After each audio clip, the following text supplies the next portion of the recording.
one, which will be Robert Morris University, with Dogfish in the top lane. And I believe it's actually going to. I actually don't know if it's Pipsqueak or Ramage Ryan in the jungle. Haint in the mid lane, Noisy Boy as AD carry. This is going to be a good squad coming out here, hoping to defend kind of their ranking here, their 3-1 record. And, I mean, like we said, it'll be very interesting to watch for. And we will get confirmation as quickly as possible on who that jungle is. On the red side, though, for game number 1, it is going to be York College of Pennsylvania, Spartans Green, as we were talking about. That top laner up there, one that we do want to watch for. It's definitely not Roger, so definitely not Roger, don't worry. It is Reese in the jungle, Gluten Disaster in the mid lane, 536B79 at ADC, and then Mr. Borealis at support. Yeah, and the top laner for York Spartans Green, that's the one we were talking about, Orbital, that one player that we're really going to be keeping our eyes on, because definitely not Roger, is definitely Challenger right now. Just hit Challenger yesterday, and just to be clear, Challenger is different. It's not just a certain LP you've got to hit. It's the top 100 players on the server. And if you're top 100, you are literally game warping at a lot of levels. Anything below, I'd say Masters level, even at Masters levels perhaps, a Challenger can literally warp the game around. That's so scary to think about, and considering that York are bringing back quite a few returning members, Reese inside the jungle is returning from what is, in essence, some of the NECC champions of their own chapter. To watch this draft, see how it goes down, and see who comes out on top. Right now, as we said, RMU on that blue side, Robert Morris University, is going to be starting out with that Pantheon ban. And that Pantheon ban targeted at definitely not Roger up there. It's his most played champion so far in solo queue this split. And one thing that I like about Def Not Roger's pool is that he does play quite a few semi-globals, things like Pantheon, Twist of Fate. I'm not sure if the Nocturne is top lane, or maybe that's what he plays in the off-flex jungle position, but those are all semi-globals that can impact the lane, and especially when you're the highest ranking player on your team, it's really helpful to be able to not just win your lane, but actually have that pressure to help snowball into other lanes. And to see already that, hey, we're trying to kind of focus on those kind of encompassing factors. York Spartans have gone ahead and banned away the Thresh in the Azir, so we'll not see either of those. The Vi on the other side, though, targeted at Reese inside of that jungle role. That one's a little bit interesting as well. Just, it's not the most, I would say, premier jungler, but it is one of the top junglers there. So just don't want to give that very important point-and-click CC. Yeah, and we've been seeing a lot of Vi bans because of sort of the AD carry focus, a lot of mobile AD carries like Kalista, like Lucian, and most recently, we've been seeing Smolder and Jinx rise up in priority, both champions who can really scale to that late game and take over a game if they're not shut down in the early, and Vi has been the counter to that. So seeing that ban come through makes me think Robert Morris might be looking for that sort of Smolder pick. I mean, it's left open.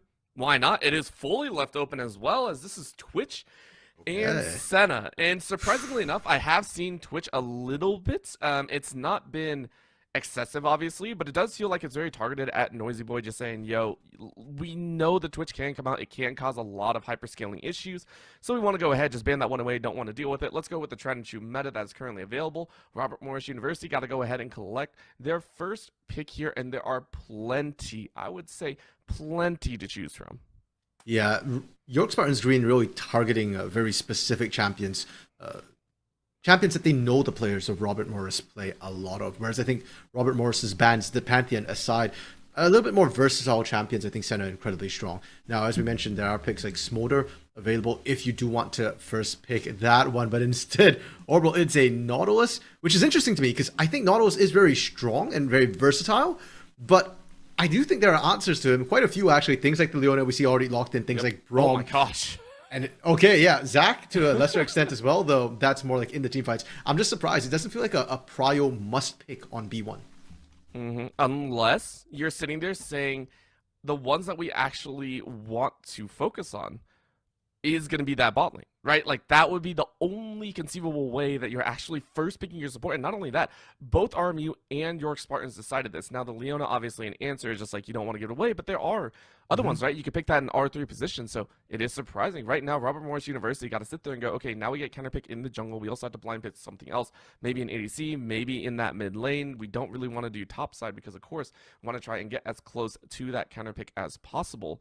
For the side of Robert Morris, though, they're taking their sweet, sweet time here. And I mean, when you see, okay, so there we go, that Morgana coming out here, okay, and the Smolder, what we expect, but man, this is old school with a little bit of the new school, Nautilus and Morgana on the same team. Yeah, and that's confusing to me, Orbital, because both of them are generally picked in the support role more than anything else right now. I'm going to be honest, I prefer the Morgana with the Smolder for a much safer laning phase.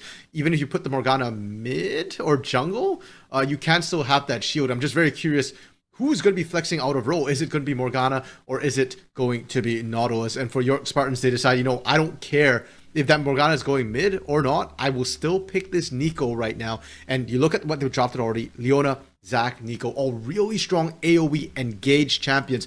I like the core that York Spartans Greens have picked up, but I feel like they need a bit more damage. Nico herself is not going to be able to carry this game.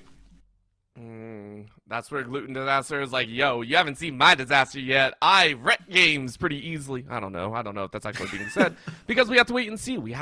But the hyper wombo combo that's being built by York Spartans should be quite scary, and that's why we are seeing that Morgana, which I think Robert Morris were able to understand. Now you start focusing that top side, right? The York and the Garen, both great solo split push carries if you want to leave them on an island alone, so you don't want to let Dogfish have that one. Now, on the same vein, you are banning away that GP, really hard focusing. Roger saying, okay, what can we not give over to someone that can warp the game around them, still taking away those global ultimates? One more they could have. Hey, you know what? Throw a Karthus in there. I don't know. I really don't think that's going to go top lane at all. But, if you're looking at globals, that might be it. Still, though, the GP, I think, is a very fair ban. Yeah, maybe a Twisted Fate. Def Not Roger plays that one as well. It is a bit of a carry champion. Now, we are on patch 14.5. I believe it just hit today. So, Twisted Fate did take a pretty significant nerf coming through. I don't know if it's still necessary to ban. Instead, we'll just go with the Aatrox ban. Which, hey, that makes sense, right? We're talking about sort of the AoE wombo combo coming through from York Spartans. Ooh, and the Sivir as well. Yeah, that is a terrifying team comp for team fighting. And you don't want to give them even more team fight pressure. And Aatrox can also split push very effectively. So I like the ban, but York Spartans are holding the counter pick right now to see what Robert Morris are going to throw into that top lane.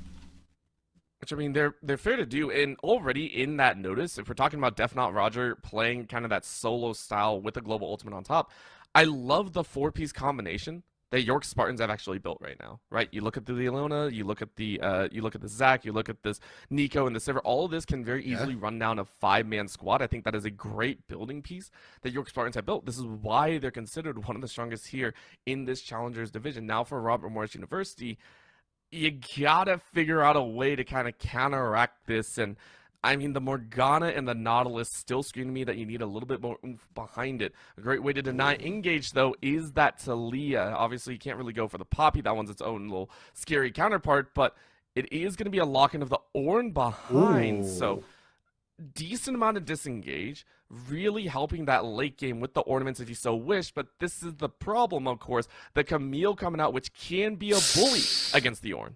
Yeah, a sort of traditional answer into the likes of the Ornn. I believe she did get a mini buff not too long ago. So I like the idea here. And then you think, who's piloting this, right? Not Roger, the guy we were talking up. Camille is one of those champions who can take over a game, especially through that split push threat, the 1v1. RMU don't have an answer to this in Orbital. For RMU right now, they're kind of all in on this Smolder. Talia, really good champion, especially in the early mid game. The Weaver's Wall giving you a lot of map mobility, but not as big a late game carry. So RMU, okay, it's the Morgana support. I like that. And Nautilus jungle. That's interesting because Nautilus jungle clear isn't that fast. So he's got good ganks, but RMU, it's really about that sort of mid to late game. It's really all about Noisy Boy on this Smolder. Get him ahead, get him huge.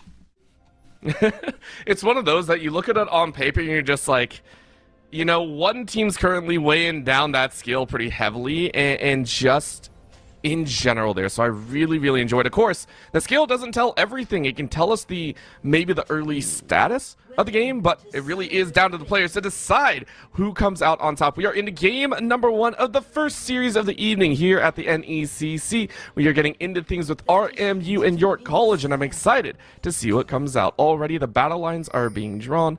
No one's stepping up and being the wiser because, of course, both teams have a lot of CC for invade. At the same time, the damage numbers are kind of Yeah, a lot of scaling on both of these teams. So usually that means in the early game, not quite so much action. Is that the double Doran's ring start bot side? Ooh, okay. Yeah, that's actually quite interesting. We've seen this quite a bit, more with Duran's Blade and Senna specifically, or even Camille's support. We see Duran's items picked up. Now, that got plugged, I think it was 14.4, where they changed the support items so that you don't get catch-up gold. So doing this means that you're looking for aggression early. And that surprises me a lot when you've got the Smolder bot lane, because Smolder doesn't do that much early. So Ramage Ryan is really saying that, hey, I'm going to be the one taking over this lane at the expense of gold income. And if you're not ahead by doing that, you're actually behind because you're slower on the scale.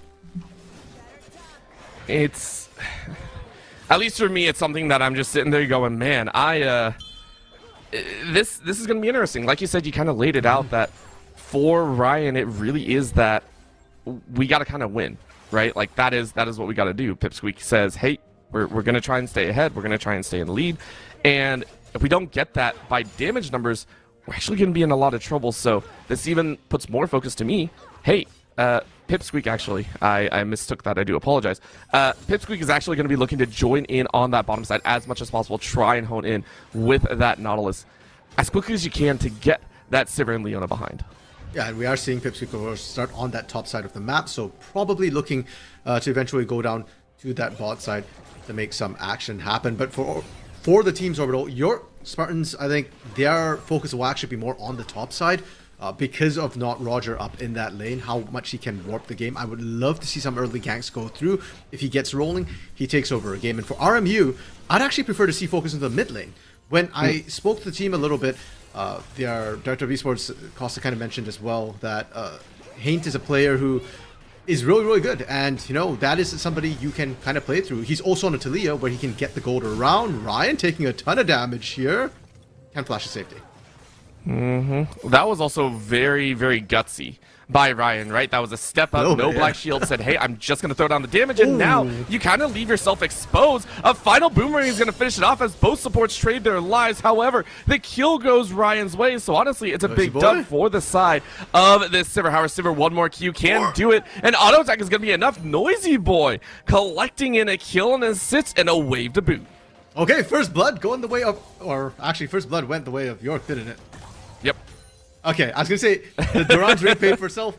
Never mind. Still, you get the early kill. That's good. The gank into the mid lane. Good use of the clone from Gluten Disaster. And, I mean, you get the shove down. It's a smart flash out. No boots to kind of speed you up out of it. So far, RMU making some smart moves. Yeah, we're seeing the action. Oh, it doesn't stop. Pipsqueak.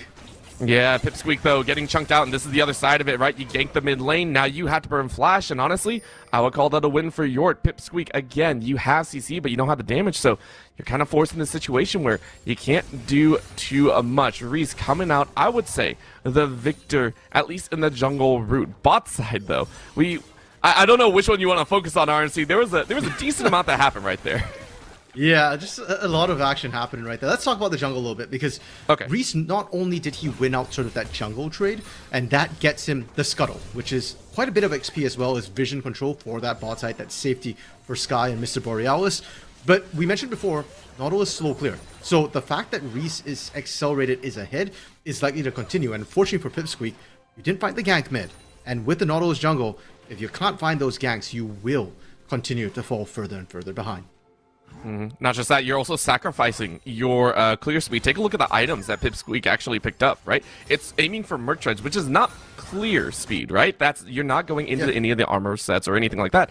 You are quite literally focused on clear camp, probably gank. Clear camp, probably gank. And I mean, on the other side, right? Reese is building into that HP, which again, subsequently helps with the clear speed as well. So many little intricacies currently going down that we really got to keep track of. Reese right now, though, first one to gank into this top side, which is understandable, right? Dogfish on this Ornn, wisely backing away extremely far. But with the wave in a bad spot, Roger very happy to hold this wave here. Yeah, and you've got to be careful about level 6s as well. Once Camille hits level 6, able to lock you down, it makes the ganks so much easier. With the wave pushed up there as well, Roger going to get a significant TS, or experience, pardon me, advantage as well. Now, we did see Pipsqueak kind of clearing up towards the top side, but look where Pipsqueak is on the map once again. in the mid lane, kind of siphoning XP in that from the minion waves and not really in the jungle. So Pipsqueak, unfortunately, still going to feel further and further behind. That CS number is a little bit deceptive when you're splitting experience and when it's not a jungle camp.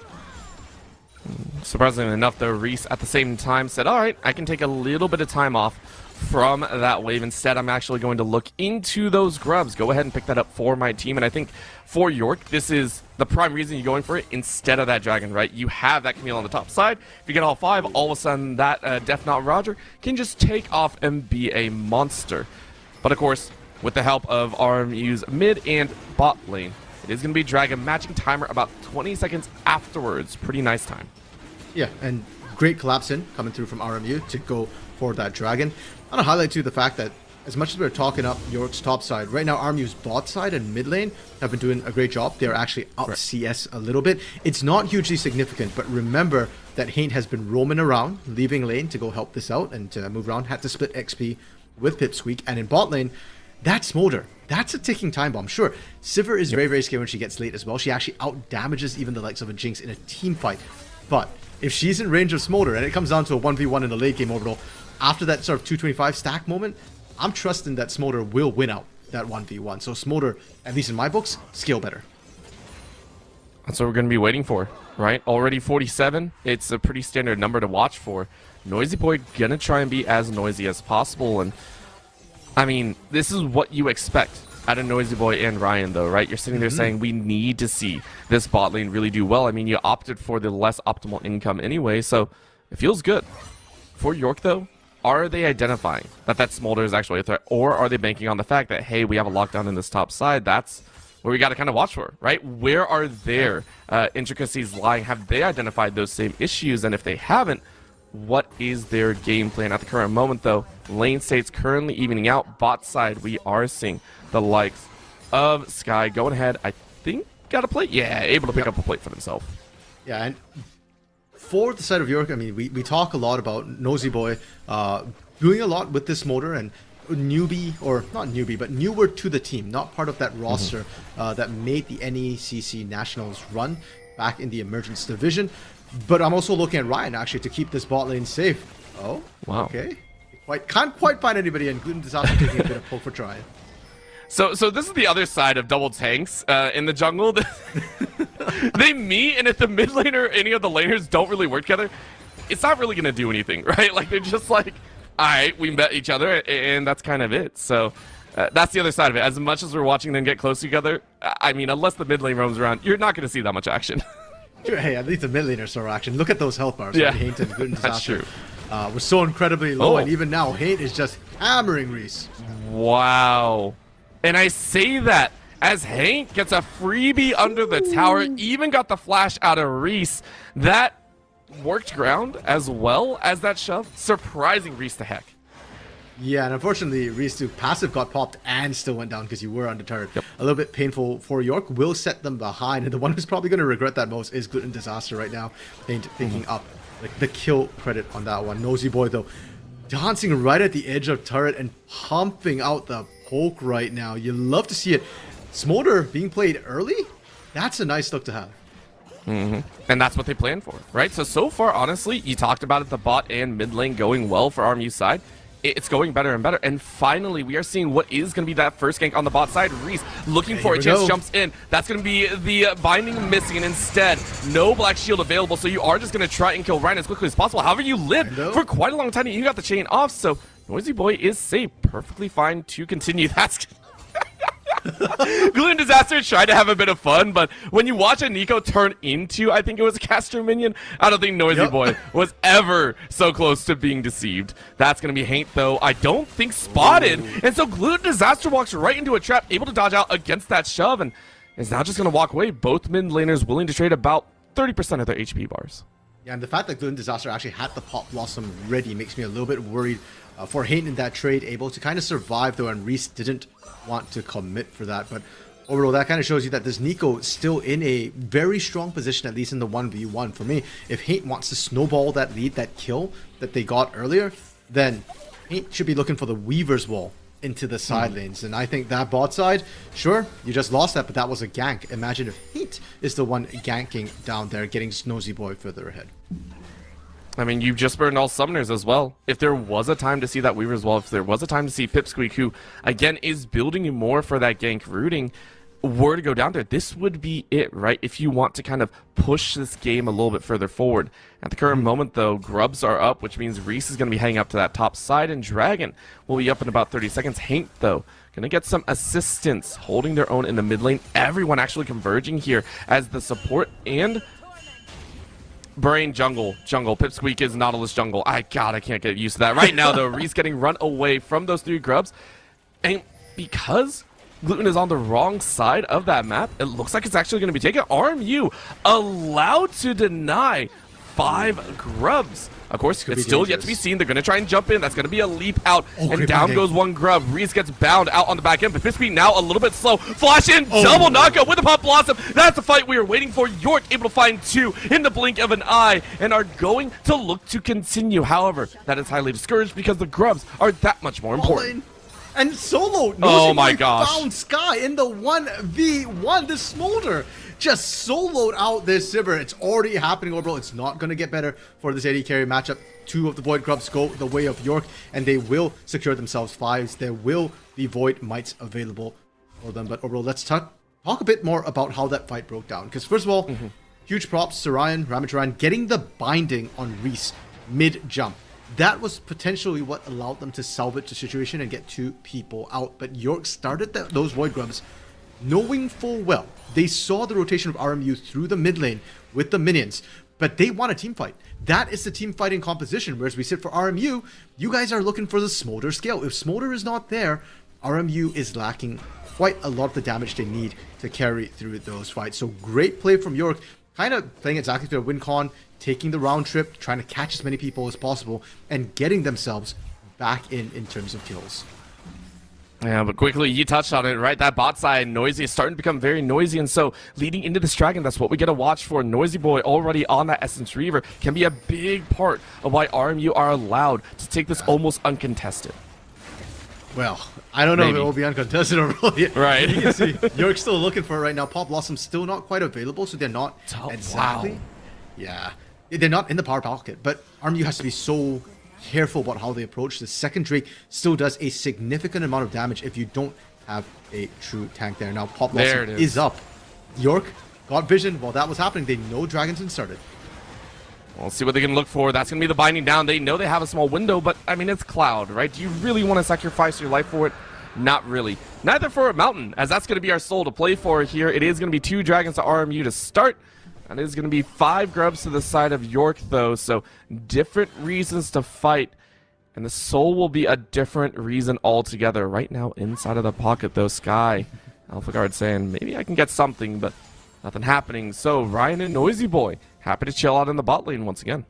Okay, and that Dragon take is pretty good for RMU Orbital. Yeah, sure.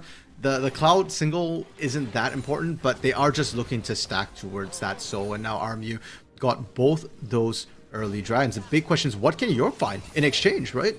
Sure, you got the Grubs earlier, but you didn't really contest on this Dragon take. Herald has spawned. Maybe we go for that instead. And Dogfish has done an amazing job up top, making sure that Roger doesn't take over the game. So York don't actually have a guaranteed Herald by any means right now.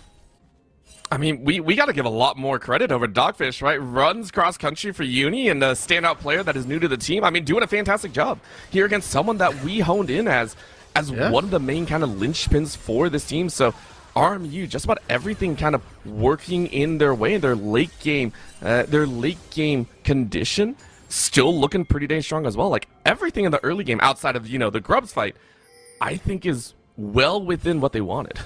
Yeah, and RMU, we mentioned it before, they actually played in the NECC Nationals, but in the Emergence division. So they've actually moved up a division to Challengers this split orbital, and they've done an amazing job so far, only dropping 1 game to CSU Vikes, who are undefeated within the division right now. And that's why this match was such a good one, and one that we wanted to watch. The existing reigning champions up against plucky challengers who are not backing down.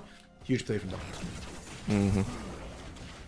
Now, though, York, with this grab on the Herald, will be looking to break open the game at some point. Keep in mind how quiet the tower game has been, right? No towers, I mean, barely any plates either. I think we saw 1 or 2 taken on that bot side.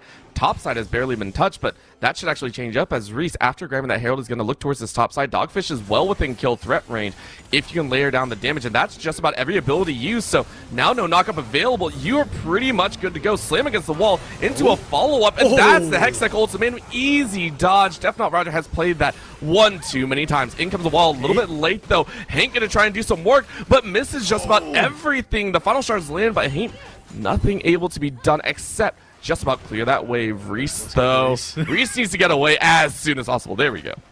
Wow, that slingshot covered so much distance. I was a little bit worried just getting flashbacks to that mid lane under turret overall. And this time, hey, don't need the turret. With the Leandries, we'll be able to burn through that Zac. Gluten Disaster trying to shove out mid as fast as possible, but Pipsqueak will be there to pick up that wave. So good play from York, but good response from RMU to make sure they don't lose more than that one death.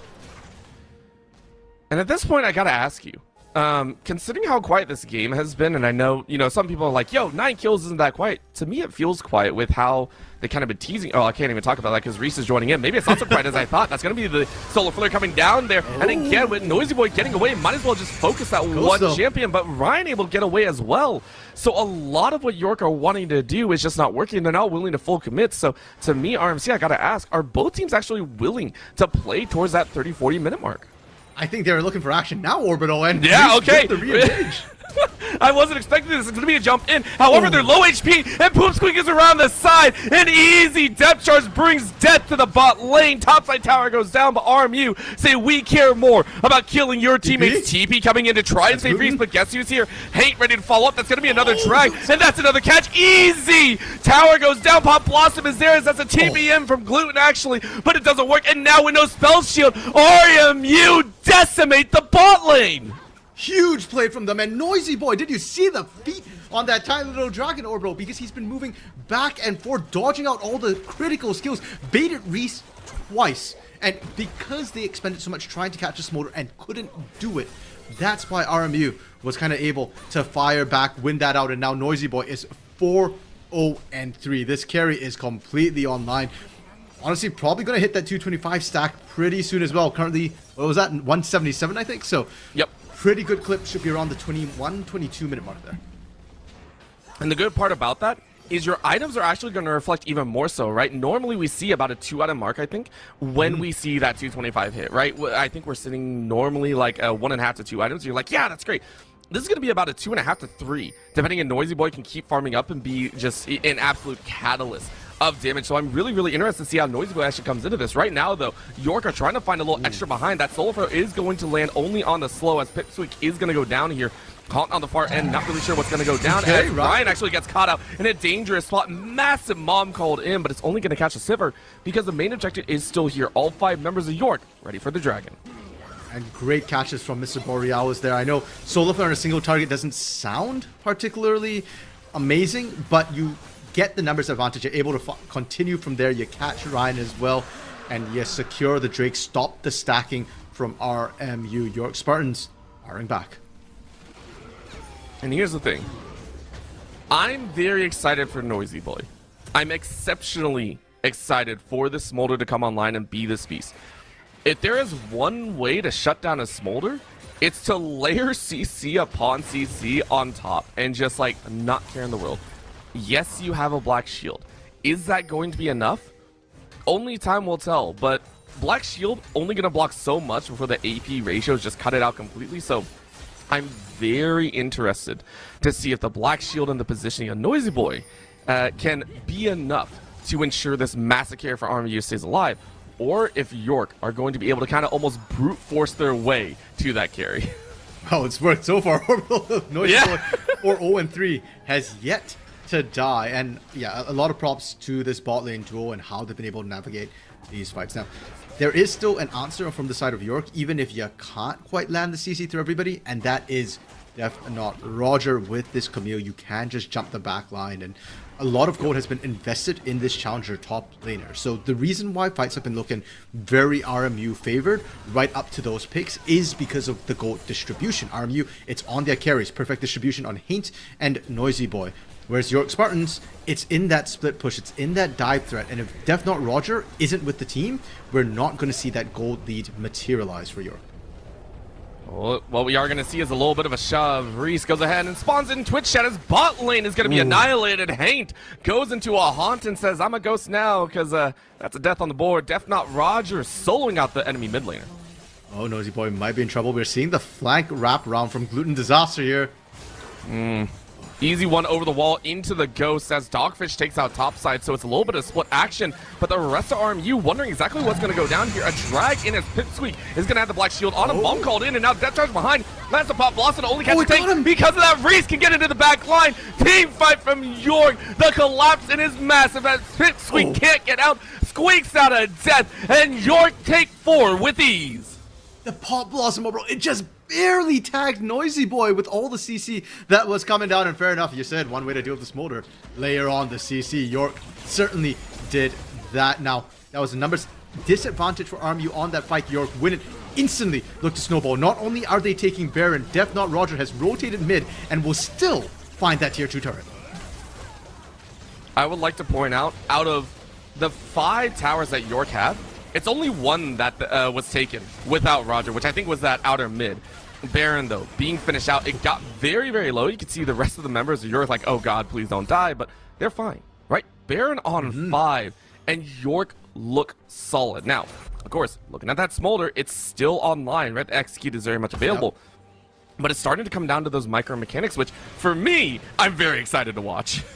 Yeah, and the next couple of team fights overall will probably define the game. What's interesting to me is how York want to play with this Baron, because they do have a very strong team fight team, and I feel like if you have Def Not Roger with you, you probably could win the team fight. But that's the problem. It's a probability. Whereas, if you go with the 4-1 split push, Def Not Roger will definitely be able to win out the 1v1 situation. We saw him take out Haint in the 1v1. Noisy Boy certainly a lot squishier. And Dogfish, sure, you're very tanky. You survived thus far. But against a Baroned up Camille with Baron minions, it's very difficult for the Ornn to actually be able to wave clear. So we're seeing the 4-1. And for York, the core members, that huge teamfight core, just have to be careful not to get picked by the Morgana, Talia, or Nautilus. Are we worried about all 3? Yeah, we are seeing those stacks. And again, by the way, 225 is just that benchmark. Noisy Boy actually gets more stacks, infinitely scaling, right? That's going to be a lot of fun to watch for. So we'll try and keep eyes as much as possible. Right now, though, they want to stack with champions. Def Not Roger has to smell something in the water, but it's not going to happen. Instead, no knock. Oh, no! And that's going to be the hook missing. Def Not Roger able to get away with ease again over the wall, dodging away from the depth charge into that repel. And now actually catches Noisy Boy, goes back into the 1v3, hops their way right back out, realizes they're in trouble. But remember, look what the rest of the team is. Mid lane currently being pitched. Def Not Roger has definitely done their job. Oh, mid inhibitor turret going down on that push. Great capitalization of York. Reese able to get out just in time. And the push continues orbital because look who rotated down for RMU. Everyone, absolutely everyone. So Roger didn't actually leave. Roger's just split pushing again. Yeah, I like this. You don't want this. Yeah, we talked about this, right? York's composition, you can teamfight. Do you want to? Not really. Def Not Roger now getting jumped on here as that might be an assassination, as that's a snipe from long range. No burn to finish off as Noisy Boy is finally going to get the kill, and it is 850 gold in the back pocket. Needless to say, though, York being able to break the inhibitor tower feels pretty dang good. Now, can they get this dragon behind? Squeak is in the area. Flash not available, though, and no blast cone, so kind of got to walk the long way around, but Gluten Disaster trying to zone. Oh, and that's actually really good hit, and that's going to be killed over the wall, though. York knew that their mid laner was caught a little bit, but able to follow up over the wall means you get that kill. Now this dragon taken down to about 700. It is going to be finished off, and that's 2 dragons to 2. Now Pipsqueak, this jungle Nautilus, tries to get out of harm's way, but it's not going to happen. Mr. Borealis is instead going to fall and pay that consolation price. Pipsqueak, you are not as tanky as you would like. You are just dead. Mom gets called in, and it looks like the collapse from RU might actually be really good. Take a look, though. TP coming in here. Gluten Disaster trying to get in on the mix. And that's going to call the rest of the fight off. That's actually Roger. They found Noisy Boy. Gluten TP to the top side of this jungle. It is crazy madness as York go ahead and start slaughtering the rest of RMU. Hextech ultimatum. You can't black shield that dogfish turned into sushi. And down goes Orion. It is death from beyond on just about every single level as York get a delayed ace. We just went from one extreme to the other orbital. RMU was dominating. It looked like Noisy Boy was about to clean house.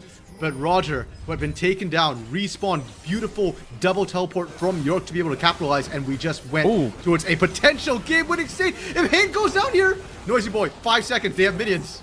Gluten, you're not actually recalling. I know you're not because you're right now helping out get that double kill. Noisy Boy does get the pop on the passive, but the Nexus towers are way more important at this point. Noisy just trying to slow down their advances. And yes, it looks like you've done it. Mr. Borealis able to join in now. Call down a mom is going to force everyone else up, but look at that burst. 536 has to run away. Sky trying to stay safe, but Noisy Boy gets the black shield on. No landing of the solar flare, and that means it looks like your base is actually safe. Noisy Boy, though, sets up a little too far. Now the Hextech ultimatum comes down, and I think that Roger's got it. You're dead. Down goes Noisy Boy again. That binding does nothing as Dogfish is getting slaughtered. Take a look at this. Another Zenith Blade into the stun. You're just gone back to back to back. York, say, hey, Pipsqueak, we see you, and yes, we will leave. But York, do so much damage. Ryan, yes, you have a binding, but really, where's it going to go? It goes wide. You get that extra kill. York get everything and then some. They only have to put the icing on top of the cake. We were almost even before that series of events, but that was 3 fights pretty much extended throughout all of that action. And with those fights, York is now 10k up after all of that. And I want to take a moment to appreciate definitely not Roger, because multiple times now, his Hextech ultimatum, look at that gold difference. Oh my god. What is that, 5.5, almost 6,000 gold difference. That's half the team's gold lead is in Death Not Roger. And Roger's been doing such a great job dodging everything that RMU had thrown at him. The Hextech ultimatum used to dodge a technically undodgeable ultimate in the depth charge in that top side. Bot side, the way he hopped over as well, instantly crashing down and finding multiple targets. That is frankly what is really helping York dominate these fights. When he shows up with Gluten Disaster, it looks really, really good for York.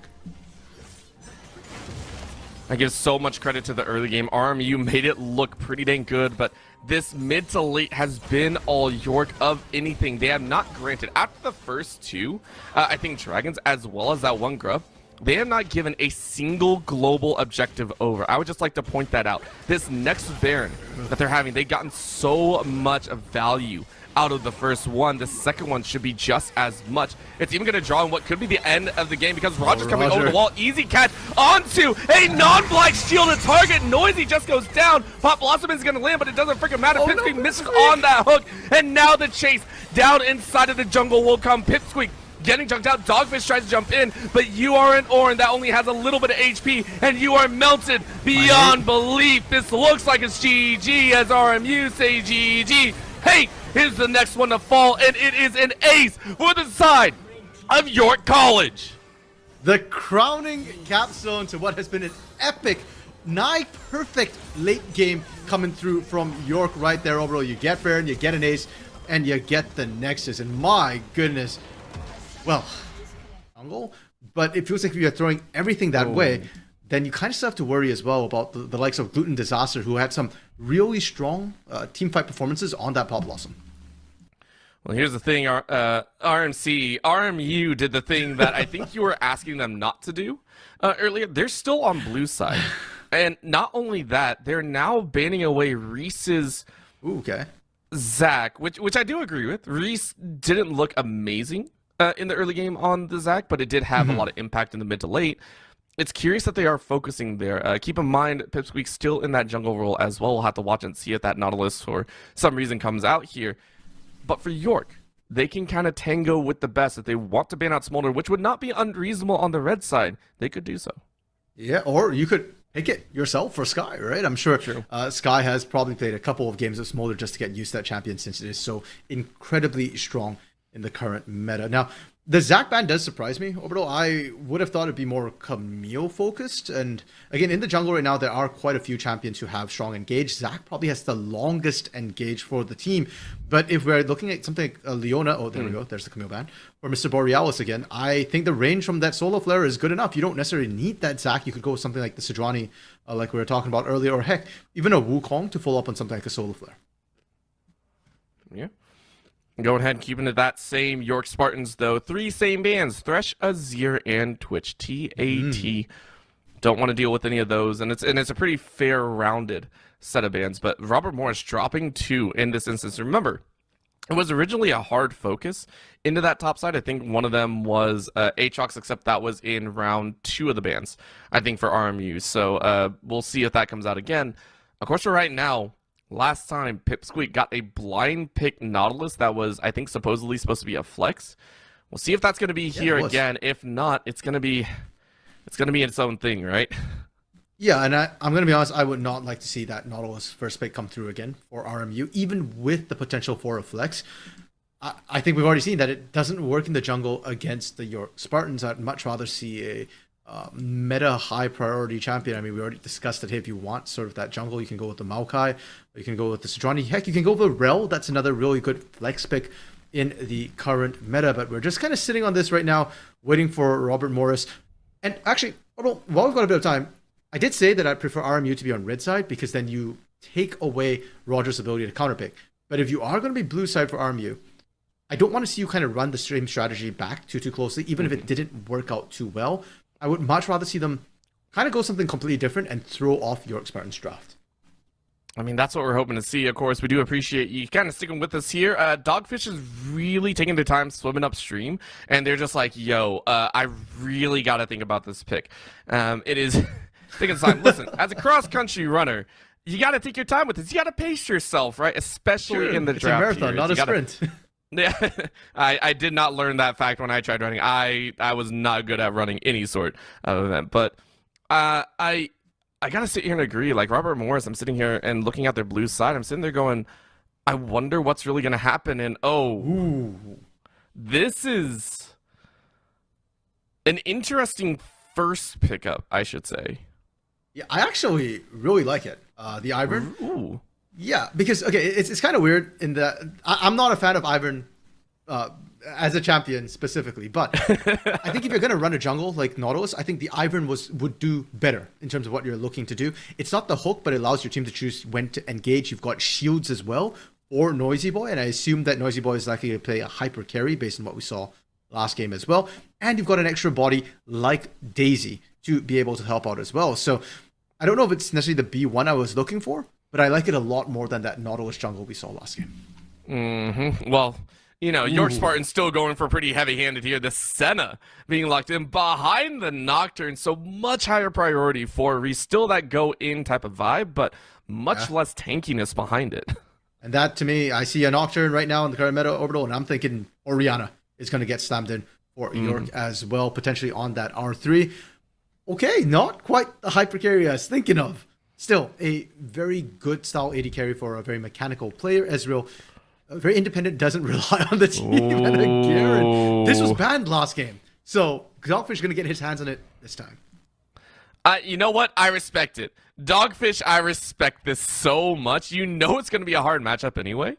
And you're just like, yo, give me this one. Oh, don't. No. All right. So, that's just... I don't care what anyone says. I know it's meta on the bot side, especially with the Senna. That still feels like a slap in the face. No. It's the Senna Nautilus Orbital. It's fine. And you know, if it is going to be a slap in the face, it's going to be a depth charge slap into Noisy Boy's face. Because unfortunately for Ezreal, you can't escape from the depth charge. It will hunt you as far as you're willing to blink. And I really like this choice paired with the Nocturne as well. Now, Ezreal, either you run away and get isolated by Nocturne, or you stay in the middle of the fight and get depth charged by Nautilus. Unfortunately, the picks have vanished. They are still there. It's still the Ezreal Garen for RMU on 2 and 3. Nautilus for York Spartans on R3. And instead we'll focus on the bans as GP is still taken off the board and Talia. So they really respect what Haint was able to do last game with this pick. Listen, I know there's a paranoias in League of Legends. I know there's paranoias outside when you get ulted IRL. Have you ever been Nocturne ulted in draft? That's the best way we can put it down. That is what I'm adding to my bingo card. Again, it is Talia and the Gangplank. I do like these, and I respect it. Haint actually had a pretty interesting time, right? Haint is one that we sat there going, we want to keep focus on, right? Mm-hmm. And for the Talia in the mid, I think it does respectfully command a ban here. However, they do the same with the Nico. They say, look, with what we have and what we want to do, we can't allow you to have a entrance of a Pop Blossom. So we cannot allow you to have that piece of the puzzle. Going into these next set of pickups here, I think for the side of York Spartans, we're looking for our solo lanes, the mid and top lane, to be picked up here. Yeah, most likely, unless they flex that Nocturne into the top lane, which I guess is a possibility, though it would be quite a surprise. And then for the side of RMU, of course, we are still looking for our support and our mid lane to come through based on what we've seen so far, unless we get a Garen mid. It has happened in professional play. Is it normal? Certainly not. And York have to pick first. So which lane does York want to expose? They went the top lane Udyr. I was actually thinking Orianna gets stamped here. I talked about it earlier. It wasn't banned. And I think Orianna doesn't have a lot of terrible matchups. It's a very, very safe blind. Mm-hmm.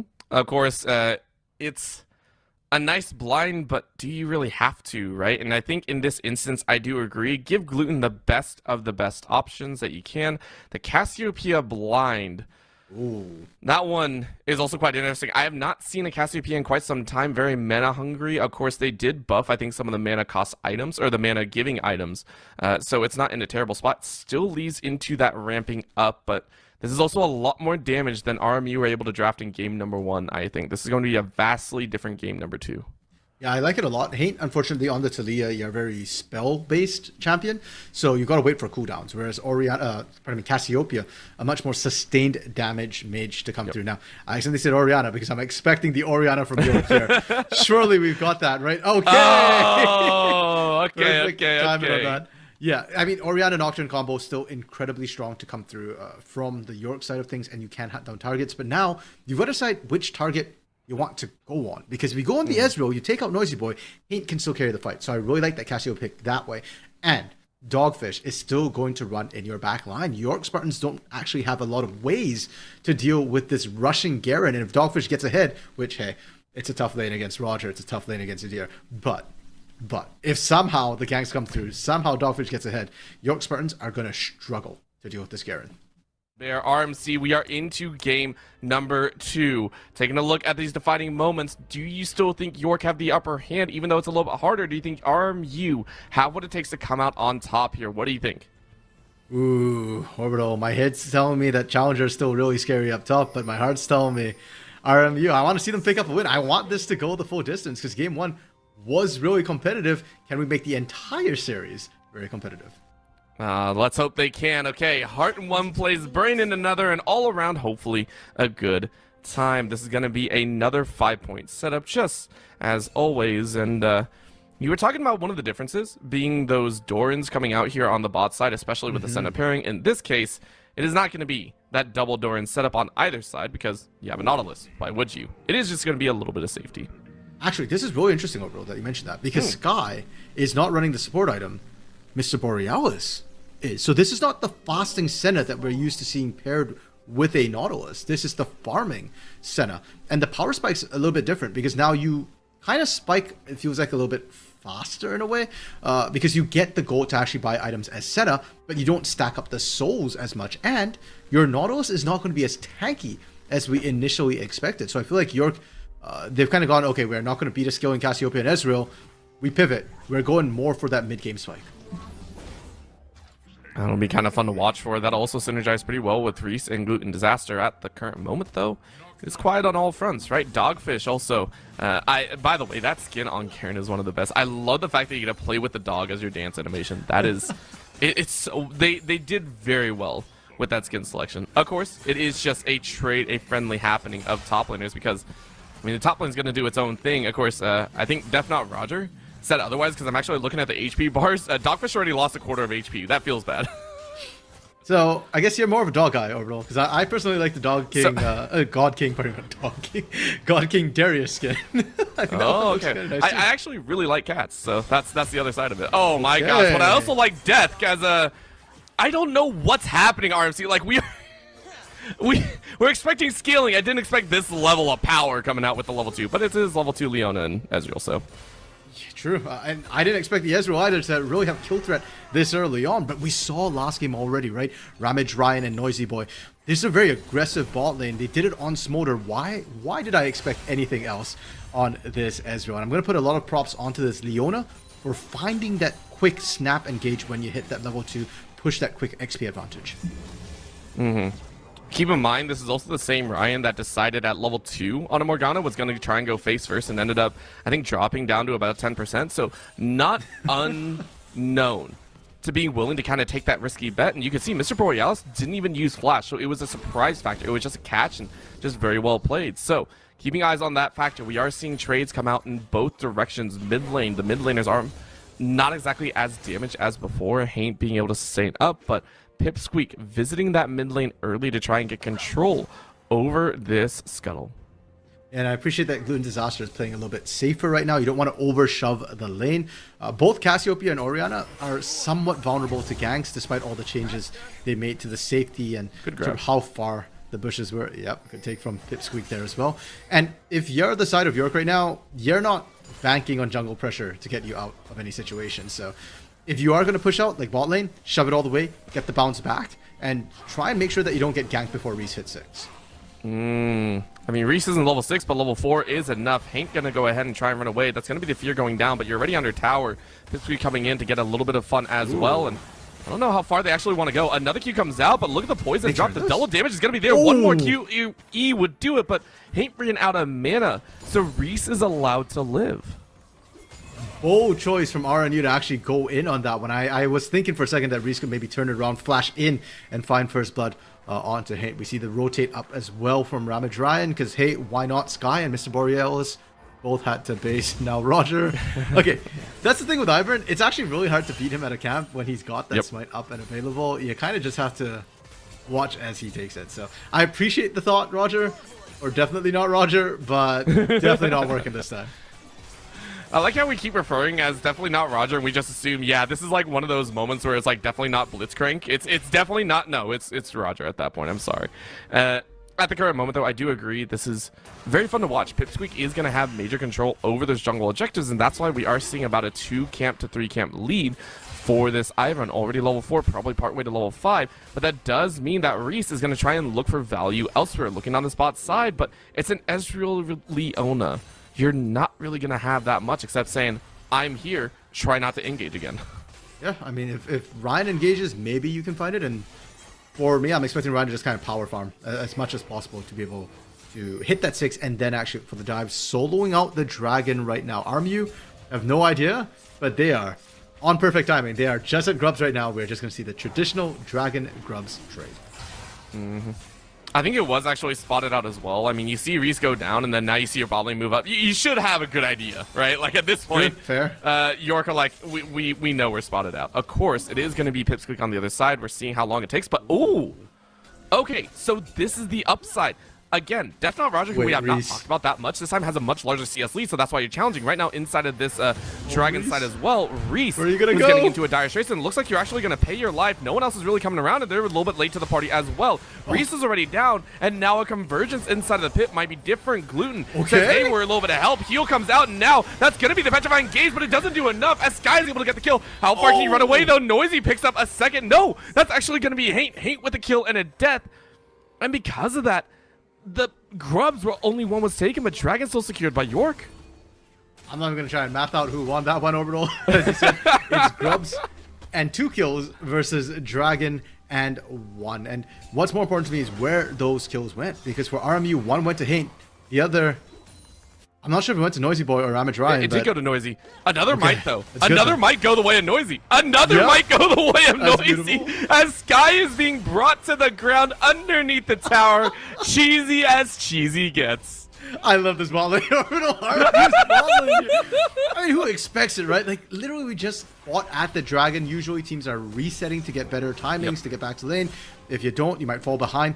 And no, Noisy Boy and Ramatran go, we will catch Sky, and we will force yet another reset so we get cheater, not cheater recall, but we get to match the recall with more gold in pocket. And that just makes this bot lane that much harder to play, or the side of the York Spartans. I would be so frustrated if I was York right now, right? This bot lane, it's been a point of contention for RMU and York this entire time, but it's falling the wayside of game number one again. And you said it in Champ Select, right? This composition this time around might have a little bit more difficult time actually breaking through, because for York, you want to play front to back, but if the Ezreal is so strong, I mean, like, the Ezreal's going to be fine. So RMU really putting things down and saying, hey, we're going to try and get our leads where we can. Really, really appreciate it. Mid lane, of course, evening out with a single kill to Hain, but bot side now to go in again as Ryan gets Shane down. But look at the damage coming out with the two-shot barrage. Only level 5 on Sky, getting the heals coming back up. But again, that CC chain is just too real easy. Pick up another Xenoblade comes out, and down goes the Senna. A final Q takes out 20% of the HP, and the burst, the root Noisy, is 4-0-2. Not gonna lie, Sky probably wishing he went passing center right about now, because he ain't farming very much when he's constantly. Oh, do it to him! Do it to him! Do it to him! Smite that! Yeah! The rabbit I love it. I don't care. Well. I love that so much. RMU, they're doing really, really well with what they have right now. I love it. They're dominating on this bot side of the map, and for York, it really feels like their options are now very heavily reliant on their solo laners, or pardon me, the top half of the map.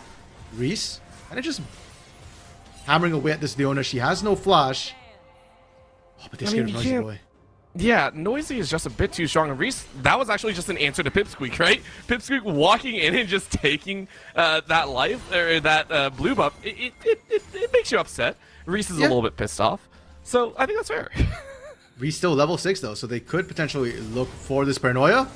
They are going to get that shockwave combo down, but it's a little bit late. So Haint is able to flash away, and that's going to be 2 ults for a flash. Okay, so let's talk about the Nocturne Ori combo for a sec, because it's not as easy as it sounds to pull it off.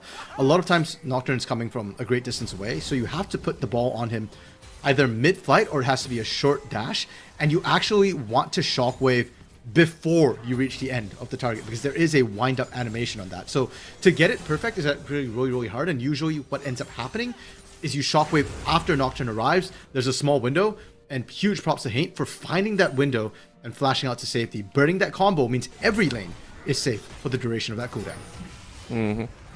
You bring a lot of value to your team. We haven't really checked it in the top side, though, as the value has actually changed a little bit. Keep in mind the Camille last time wasn't able to get that much early game pressure, wasn't able to get a lot of plates or anything. This time around, Definite Roger able to grab 2 plates, maybe a third here, with 4 minutes left to spare. I would say it's a pretty decent swing, right? Take a look. Is that yeah, okay, so you're able to get 3. And with the stun behind, I mean, Dogfish is just, it's not a matchup you're actually enjoying that much. So with the check-in, I think Definite Roger at least, I want to say about 600 gold up. Significantly. We'll put it at that. That's at least. Yeah. Okay. We can. Okay. Oh, more than that. Oh, I was off. Wow. I was off by, what is that? Is that 900? 800? So 800 total, so about 200 off the prediction. Still pretty close overall, and it certainly is answering the pressure that RMU is putting down bot side. Now, the big question is whether or not Udyr can actually carry the game, because a lot of times you pick Udyr for that side lane pressure, you nullify the lane, and they become very, very annoying later, obnoxious, split push threat and all that. But in the team fights, Udyr works best against compositions which don't have enough damage to actually take him down. Against an Ezreal and a Cassiopeia, there is a lot of sustained damage to come through, and it looks like, Definite Roger has gone for Leandry, so he's squishier than expected. Wow, that flash over the wall saved it. You saw the bait from Gluten. I was wondering it was just going to be a straight kill by Haint, but Reese with the flash save. Now on the bot side, we're going to see another change as you called it. That TP in is going to stun up Noisy Boy, and they're going to try and fight. That is going to be the paranoia to come down, and all of a sudden the win for York is rounding out. A death charge comes in as Mr. Boyal says, this is how you play Nautilus. 3 kills in the blink of an eye for York's side of the map. Make it a 4th as you draw the Leona in. It is 4 kills abound. A 5th if you count Haints. This is ridiculous by York's side. A delayed ace, if you will, in the early game. what just happened? Or why did it just happen? And how did it end up this way? RMU, they were playing so incredibly well, but just one series of events is completely reversing the flow of the game. York not only get a whole bunch of kills, not only do they get 3 of it onto Sky, the Senna, who was struggling up to this point, but they also get that second dragon. And again, or I shouldn't say again, because last game was RMU who got the first 2 drakes, but now York able to start stacking on their side of the game. And that was so dumb. It felt like an ace because of how hard it fought out. Oh boy. Noisy got a random Q off and was like, yo, I want to fight this. And Noisy's like, okay, maybe I shouldn't do this. It's so close, right? If Paranoia was up, they would fight this. But Noisy Boy and Rampage are looking. They are going to go in. True Shot Barrage is going to land. And they slaughter number 1. Listen, there ain't no Roger to be had. Another stun comes out. Reese is about to go down. You just fed Noisy Boy again. Okay, wait, Sky just tried to equalize that lane, and now Noisy's massively ahead. And although this is not the same as the last fight, York rotated superior numbers and had a great strategic play, collapsing and getting everything.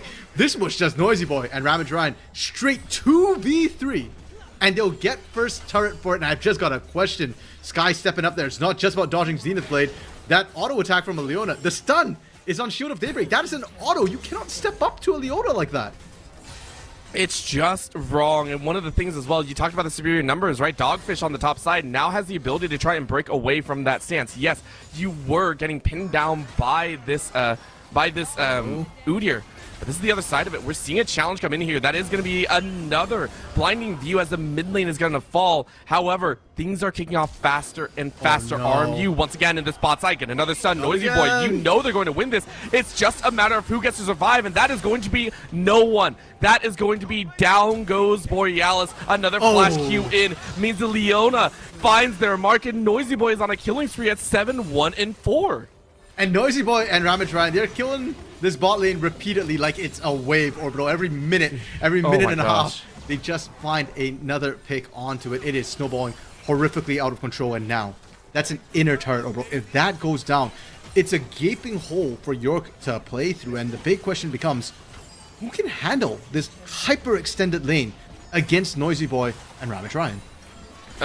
Apparently York think it's gonna be the Orianna. The Orianna is definitely not ready to go. It's just, I gotta agree, there are so many questions to be had, and right now Reese without that Paranoia can't really help out either. You can see over on the side trying to pick up a little bit of extra value, trying to help out and get that Herald and be able to break away maybe this top side, right? Get a little bit of value. No, it's already down, so Definite Roger now gonna be rotating out. There are points of power everywhere, but RMUs, once again, Noisy Boy, you talked about it, right? In game 1, had a great time on Smolder until that mid to late game. Can York do it again? That's going to be the big question here. Yeah, and for York, they are in a bit of a catch-22 right now. On one hand, you want to slow down the game so that Udyr can continuously split push into Garen, because that is sort of your win con right now. That's your one lane that's winning. But on the other hand, you don't want to give RMU time to skill up. They've got a Cassiopeia and Ezreal Orbital. Both of those are disgusting later in the game. You can't catch one, and the other will absolutely rip you in a stand and deliver style fight. So York simultaneously need to accelerate the game, but they also need to make sure that they find the lanes they can do that in, and they don't have a lot of options. I mean, they do, but none of them over like a 5% chance rate. Like you're sitting there like, yeah, you got options. Are they good options? No, they're not. Sorry. Like they're just not. And, we do have to watch for it. So taking a look here, you're rounding about 16 minutes. Reese now has the Paranoia available, so theoretically you could have one of those options, try and catch Noisy Boy. If the Arcane shifts up, you could try and jump in, but that is going to be that oh man. The Arcane shift is there. Now they call it. Like I said, that's exactly what I said, but there is no shockwave to head, and out you go. Noisy Boy is safe, and now all you have to deal with is that taking Leona. A W misses, and Pimpsy comes in with the shields, so everything you did is now for naught. Another catch as a TP comes in. Noisy Boy is burning down. Mr. Borealis is going to stay alive. Glued under the tower, gets the auto attack, and that is now a shockwave on the back end. But look on the flip, RMU slaughter the backline, and a front to back RMU win the back, and they are going to take 4. York had to commit so much Orbital to even try and make that happen. Flash heal up for Ezreal, it just ain't happening. And sure, you got it, but at what cost? Even now, watch us hate shredding Roger. I was so scared, RMC. I was so scared that Haint was actually stronger, but Haint did go for the Rod of Ages, so it's not the full melting power just yet. My gosh, what is happening? Does that not terrify you more, Orbital? The fact that he's sitting on a tier and a not fully stacked Rod of Ages and is already doing this? Imagine what happens the moment that Seraphs gets completed. Another however many minutes for that Rod of Ages to get that last 3 stacks. RMU is just going to run York over. I mean, Ryan is so confident right now, but Roger this time in the mix is going to try and burn down Noisy Boy. Solar Flare actually misses, so Roger's going to try and run away. But you're taking extremely low. True Shot Barraza is going to land, though, as Mr. Borealis says, I don't even have that. I don't even see it, but the Qs are going to be enough. Mr. Shots are doing work. RMU are cleaning up again and again and again like clockwork. It's almost like a cannon minion wave. RMU are winning every single thing on the map. And I appreciate that York is trying to accelerate the pace of the game, and they're trying to play around RMU's out sort of timers and play within the valleys there. But here's the problem. Your ults weren't up either. No shockwave for Glen Disaster. So even when they were bunched up, that big spike of damage didn't come through. All the work that Def Not Roger put in, the team could not capitalize on it. And you're giving over free deaths. Now RMU continues to skill up, like you said as well, like clockwork, like a timer, like a time bomb that is ticking down to explosions right now. Yeah, for York, it's looking pretty dire, and I do not think team fights are where you want to be at. No, it might just be these chunks. You can actually see Gluten. He's actually getting some value in, and Reese, I think, is actually posturing on the side, being like, yo, can we dive this? Can we actually try and just dive Noisy Boy and get another kill on them? I mean, that's where my thought is, right? You're going to have to sack at least one person to try and kill Noisy Boy. Like, that's just a given. It's who are you going to sacrifice? Who are you actually going to give up here? No objectives on the map means that you do have a little bit of time to try and farm up. Reese is going to hit level 2 Paranoia, probably off of, I think, 2 more camps. So it's going to be safe. I mean, for York, you do have to be sweating a bit. Def Not Roger sitting on 0-0-3. 2 items are completed. The thing is Dogfish, this other person that we haven't really talked about because they've been trying to just kind of hold their own. 2-0-1. Even picked up a Serpent's Fang, item number 2. I actually kind of really like the Serpent's Fang because you're up against multiple champions you can shield, right? Literally everybody except for Nocturne has a shield that Serpent's Fang is going to be able to kind of proc off of. And the lethality build's not bad in these team fights, but they don't have enough damage to take you down. This Senna has been set so far behind that you're worried about what, an Orianna Shockwave? Well, you're not the primary target. So as long as it's not clumped up, you go in after and you just chuck the entirety of your Spartans into a Blender Herald. Charging right now. I'm not sure the Nocturne wanted this. I'm not sure Reese wanted this. I'm not sure Reese wanted this. You might have just gotten your support killed as well. Zenith Blade goes in. You do get the stun. Mr. Borealis getting chucked out under the tower. And look at the massive WQ combo. Reese, what was that? You know what? Actually, Orbital, that's worth it for Reese. A life for a turret. That's more gold on that turret. So okay. True. I'll give you that. If it stops there, worth for York Spartans. The problem is I don't think it will. I think they're going to lose their mid-outer turret for it. So it does end up being that 1 kill traded back and forth.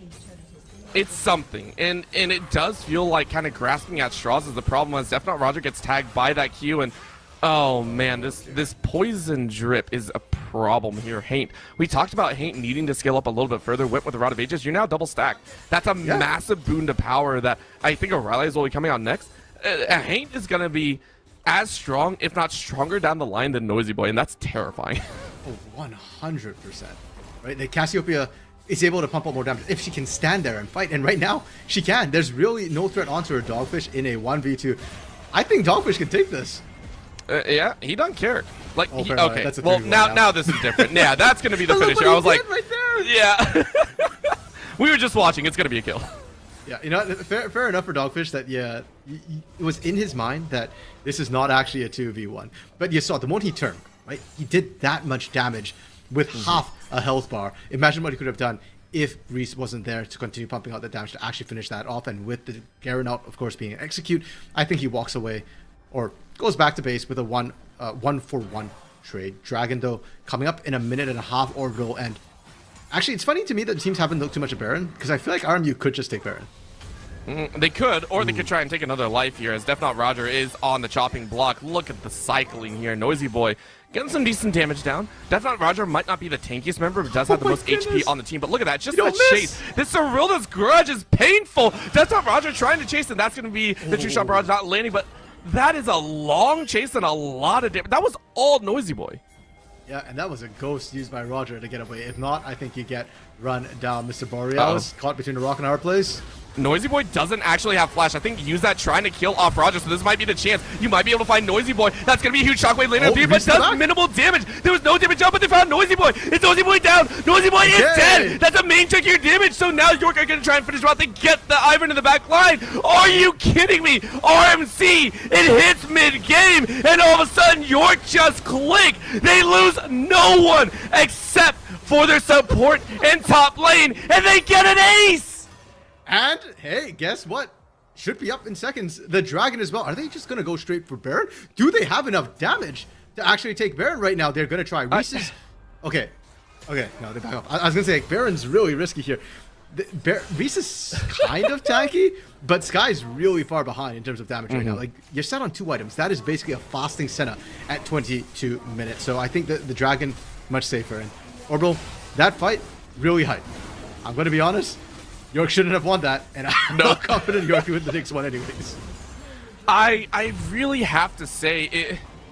I noticed it after I saw the bot lane chase. Noisy Boy had actually flashed to try and follow. I was wondering where the double jump came in, and that's why that goes to spot right by Roger. That actually came in to be a problem because you all funneled into the enemy side jungle, and York were able to be like, "Yo, we can actually catch Ezreal now." And remember, Noisy is currently like the mainstay damage. Haint, I still think needs a little bit more oomph if you want to lay down the damage, especially without poison, right? If the poison doesn't land, you need a little bit more. So right now, RMU are realizing that we can't make obvious mistakes right there, right? Because York still are a very nice team fight team. And it goes back to what we we're talking about and dropped a little bit between these two teams, right? The fact that RMU's comp is really good at absorbing York playing into them. Their kite back is going to be insane, and we've seen that in a couple of fights right now. But going forward is a problem. Haint was not outputting damage for a majority of that fight, unfortunately, because Cassiopeia needed time to get into position.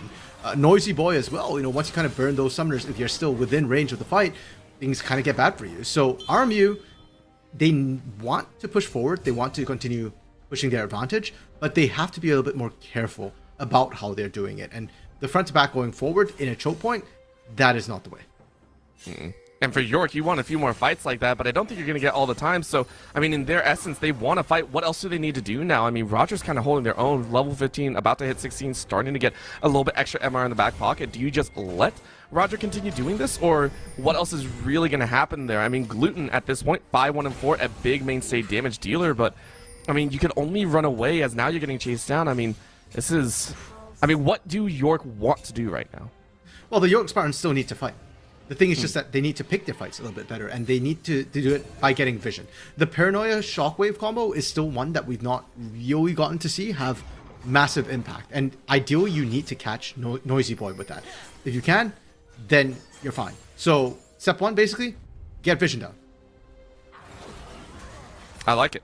Step 1's easy, right? Like, that is the bare bones essence, and with some of the other items coming up here, you know, Baron being fought over in the research tree, it's gonna be a little bit of time, right? 2.5 minutes to Dragon. Baron is up, but I don't think either team has that commitment to say, yo, we actually want to try and push for it and try and actually take it. It is just gonna be hunting for these opportune kills. I mean, Roger might be the one on the table. Good dance around, trying to get a little bit more chunk, and he is gonna slay him down. That's a massive 50% as Roger is now gonna proxy the wave. But that can put you in a really dangerous spot. Remember, Noisy Boy as well as Pipsqueak have been a little bit in the tango. But guess what? Roger with the extended Chemtech plants gets so much extra bolster that you can run forever and not worry. You can even tank like 2 or 3 tower shots. As Baron is being started up, I didn't notice. Roger's doing the exact same thing again. There's no vision. I'm so mad that I didn't see it. Needless to say, though, RMU not exactly missing this time. There's going to be a wraparound. It's down to about 4K. Paranoia goes down. Now they're going to try and fight it. Depth Charge is able to land on the back line, and they're going to look. No Shockwave to land, but that's going to be Reese-dead. How many more can you get? Shockwave lands on 3 this time, but look at the shielding. Look at the healing. They are all still alive. York looked for another fight. Needless to say, it did not go their way, and RMU are melting through their lines. York, they tried a desperate fight. The combination was not there, and now the desperation turns to despair. 4 dead for 1 as RMU look towards Baron. And they'll be able to pick this one up. Only Sky left alive. Orbital, it's the same problem we've been having all game, or York Spartans have been having all game. A lack of damage. They couldn't finish off the Baron, and Roger bought so much time for the team. Yeah. He dragged all of RMU away, but great play from RMU. They recognize, hey, we aren't catching Roger. Why is he doing this? All right, it's sleight of hand. He's distracting us. Baron is on the table. They collapse in, they recognize the trick, and they get their reward for doing so. The push that RMU need, the ability to actually play forward for the first time this game. And I mean, I don't hate that call either. If York had just, what, 2,000 more gold in their pocket, which I know is obviously a large ask, that would have been down, right? They were on that in a flash. As soon as Roger started proxying, you saw them all there. So the idea wasn't bad. It's just they're a little bit too far behind. Now, are they going to be able to do it with this dragon? This dragon could be big. RMU are going to be here. You know this fact. You are on soul point. York need to take a look here. They don't really have the vision. So they're trying to clear the wave and trying to get a little bit more oomph. They could give it up as well, but I don't know if they actually want to do that either. I don't think they have a choice. If you get ace right here, Orbital, with Baron buff, RMU could just look to end the game. And this is why I said step one for York Spartans was to get vision. Because it is not actually an easy task on a Chemtech map when RMU is this far ahead. Look how Zero bright vision, that is. by the way. Yeah. Oh my god. Literally night and day, by the way. Literally night and day in the warding vision right there. Oh man. Easy pickup by RMU. Getting closer and closer to that soul point. And for York Spartans now is the real test, right? Now RMU's actually pushing up. About half the Baron is gone. Can they defend against this? I mean, there's a lot of good poke that Noisy Boy can put down, especially when he's this far ahead in the game. 5 items completed already. Oof. I think maybe you look for the flank into the back line. Like, you got to catch Hate and Noisy Boy. That last fight, they couldn't find them, and that's why it went so poorly for the Spartans.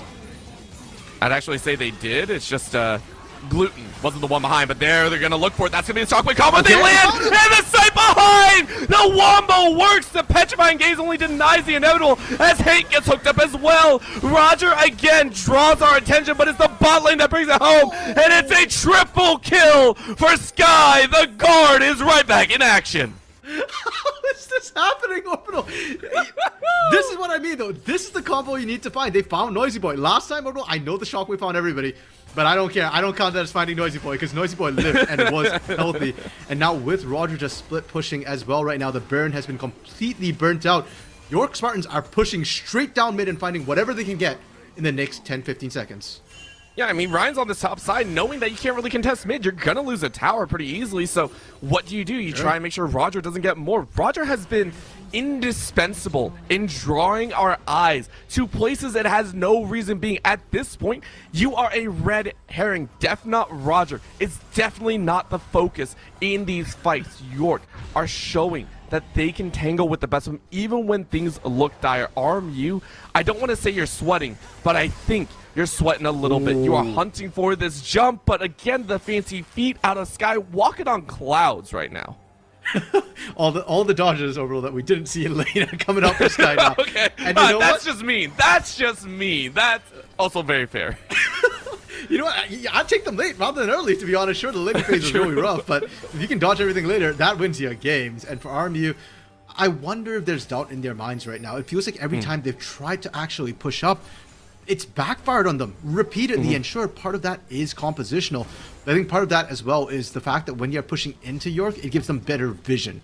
So it's easier for them to facilitate these picks. And as the game goes later and later, Orbital, sure, the scaling from Cassiopeia is really strong. But Noisy Boy is about to cap out at 6 items. And Sky is starting to catch back up. It's still a ways away. You're about 1.5 items behind your counterpart at Sky. But you're getting there. And the souls might be less as farming Senna, but there is still some trickle income from the soul stack.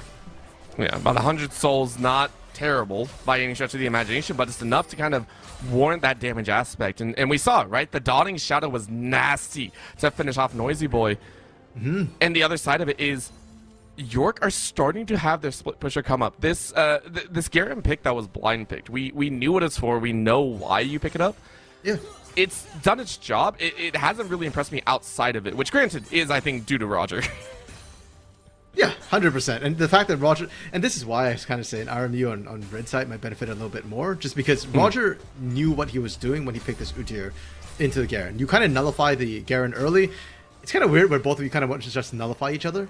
but the scaling from that Udyr just feels so much better on that split push later than Garen. And that's what Death Not Roger's been doing all game. He's just been split pushing, drawing attention. Every time you get distracted, boom, the team engages on you. If you don't get distracted, boom, you lose a turret. And York Spartan, you're playing such a patient mid to late game that a lot of that gold lead we're seeing is being nullified by their macro.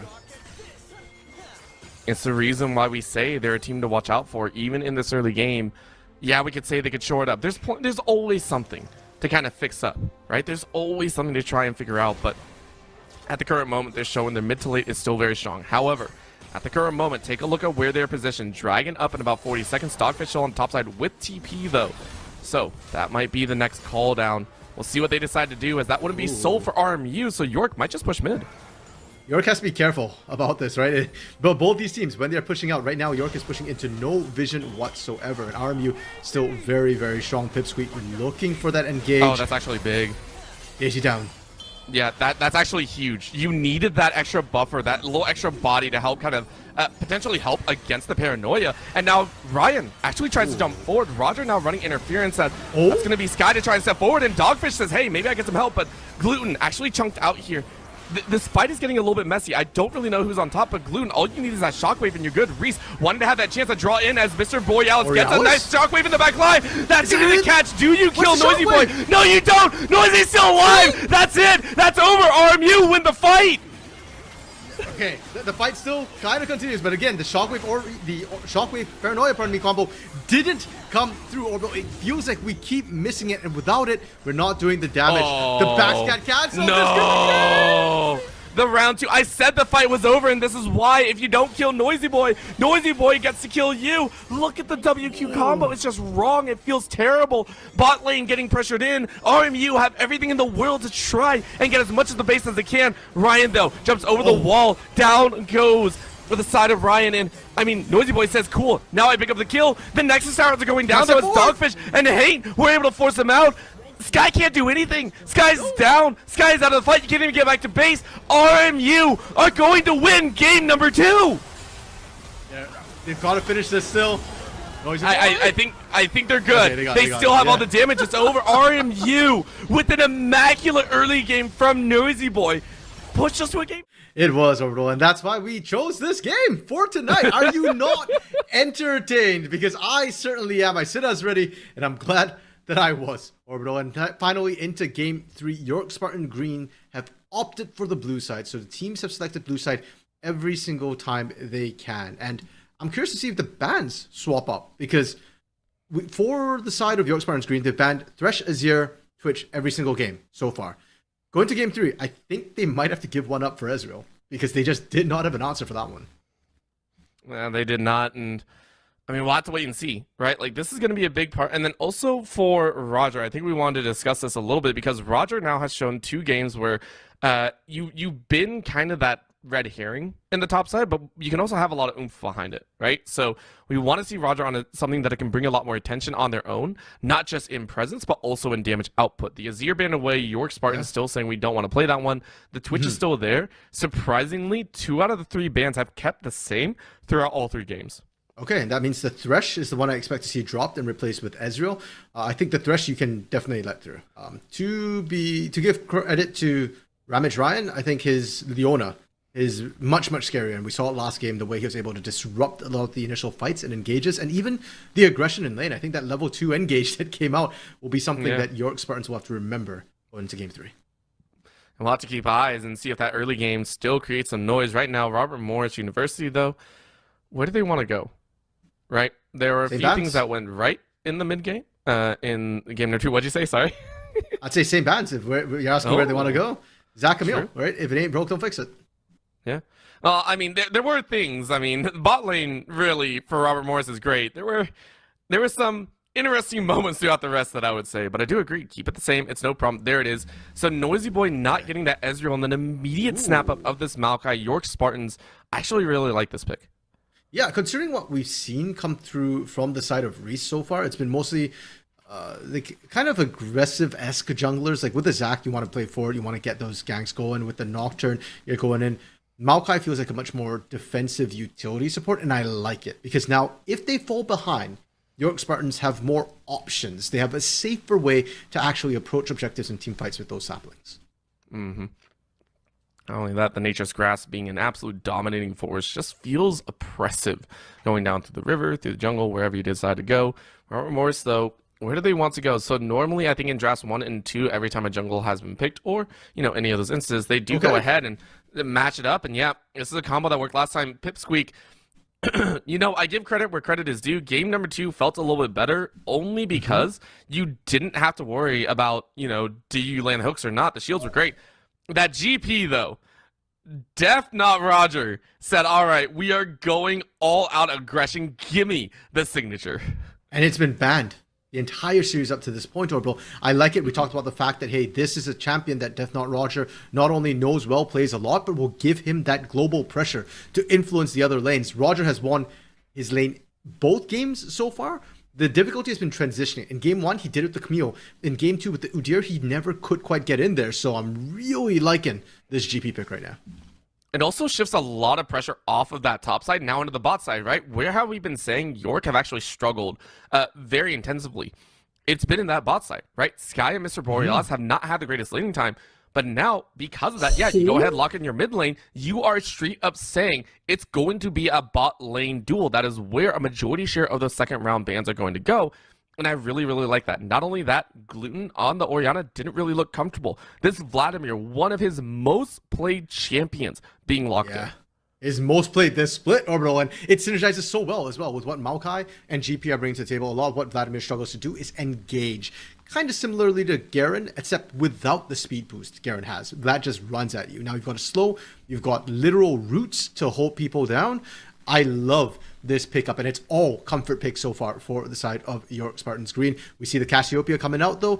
Another really steady scaling champion who can match that Vladimir later on. And as you said, last 2 picks for both teams going to be in the bot lane. We see the Cenaban. I'm going to be honest, I didn't think Sky had the best game with it, but respect. RMU saying, okay, we know you can do better, and we don't want to see that.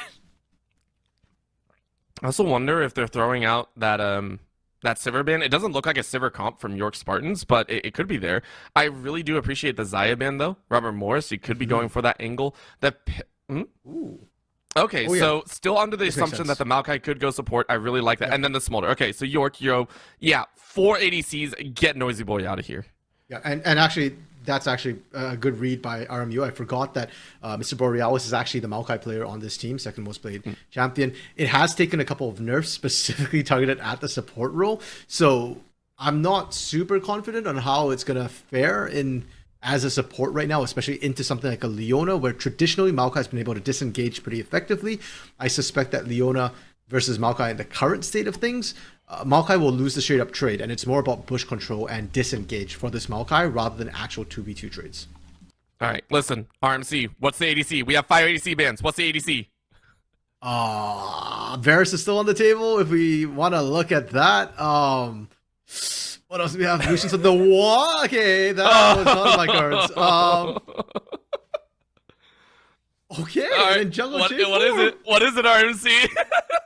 all right. I like this. I was actually going to call for a Caitlyn. I was trying to check to see if Noisy Boy actually plays the Caitlyn, but instead it's going to be the Ashe coming out. And I just realized, looking at Vayne, both these AD carries play Vayne, Orbital. So that was actually an almost deny away from Noisy Boy. All right. It's game 3. I think I'm allowed to be a little bit critical. I'm not very excited about this. I know Sky plays Vayne, but this is another do or die champion kind of situation, right? Either the Vayne gets ahead or the Vayne dies. And after game 2, respect to Sky for picking it up. You know what? Your entire team is skilling anyways. I actually kind of like it here for Sky because it's a comfort pick. And literally, like we said, York Spartans have drafted almost comfort across the board. And worst comes to worst, Orbital, as long as you don't hyper accelerate the game with your feeding, the GP will skill. The Vlad will skill. You've got a J4 who's a really strong early ganker as well. And with the Cataclysm, will actually set Vayne up quite nicely. So I do think if you're going to pick a Vayne, this is a good spot for it. But it's incredibly risky. I agree. RMU. Before, I think it was in game 1, we saw Noisy Boy actually run Flash Ghost on a Smolder against a massive CC pot. I respect the cleanse. People call it cheap, whatever. Yeah. No. Like, you gotta run it here, right? 100%. And game one, Noisy Boy had a Morgana in his pocket. So he had the black shield. So it's okay if you don't run cleanse as long as you trust your support. And props to Ryan for being that trustable support. But this game, as a Vayne with a Maokai, no, Sky needs the cleanse. If you don't, that's another level of disrespect that rightfully should be punished at that point, right? You're just like, all right, like, you deserve any death that's coming your way. At the current moment, though, a nice little attempt at an invade by York. I appreciate it, right? You go ahead, take and peek your head in. No other vision given over to the side of RMU either. So what is that? That's a free extra CS. Gluten gets what? I think it's, I want to say 5 gold is all it is. They downplayed Trinket Wards, right? Yeah, I think it is, 5 gold for that early take. And if everybody's there as well. Hey, there it is. Yep, there. I like it. Thank you, Observer, for that. that early ward, I don't think is going to make that big a difference. Sometimes, you know, if you're a solo and you clear out a ward sort of thing, you might get the earlier power spike. But also because it is on Gluten Disaster on the Vlad. Yeah, Vlad level 2 is not the scariest thing to see. Nope. Really isn't, and that's the other side. And actually, I'll be very interested to watch, right? Haint in game number 2, we didn't talk about as much. We didn't really hyper talk about as much because the scaling on the Cassiopeia, literally, I see it on the screen.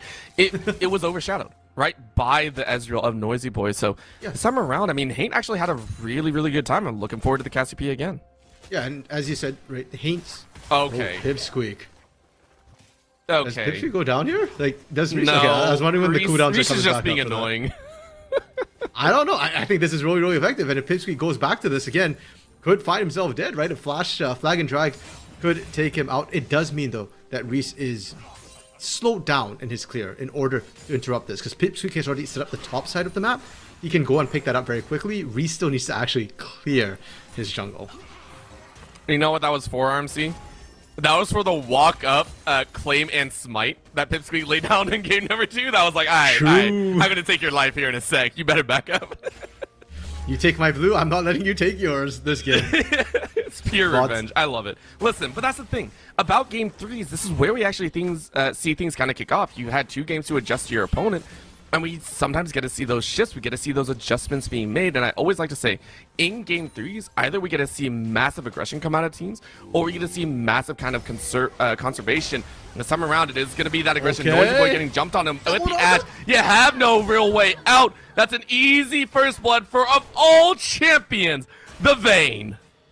Okay, that impression don't matter. Like I said, as long as the junglers get involved and Reese able to get there just a little bit ahead of Pipsqueak. And the thing with Vayne too is she's such a huge snowball champion. If she starts to get ahead, not only, first of all, does Leona struggle when she's behind, but you can just run at the Ashe, kind of run them down, even through the slows, if you're ahead. So you love to see that. And I actually want to see Reese re-gank this bot lane not too long from now, because Ramage Ryan did burn the flash. You've got that 5-minute window to capitalize on it. It's such a nice opportunity. And again, for these junglers that honestly were level 6 monsters in game 1 and 2, right? They were the mid game, you know, try and get in the mix then.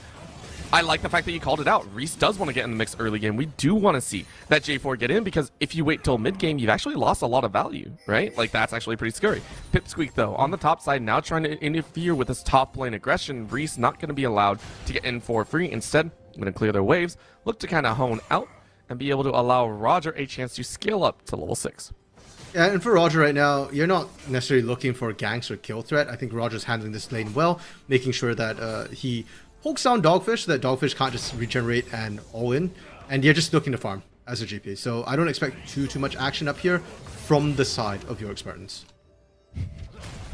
This is the point where GP starts being a pain in the butt, right? Like, we're already seeing the barrel chains come out. I'm just like, I already hate watching this. Please, I don't want to see top lane ever again. Well, but that's the thing. It's annoying, Orbital. It's not game-breaking. And again, it's actually hard for Roger to get the kill as long as Dogfish knows how much damage he can afford to take. And if anything, I still feel like definitely not Roger is the one who's kind of playing on a tightrope, right? If you mess up, especially once we're past level 6, which should be coming up soon, Garen can absolutely burst you down, and Pipsqueak does a lot to allow you to do that.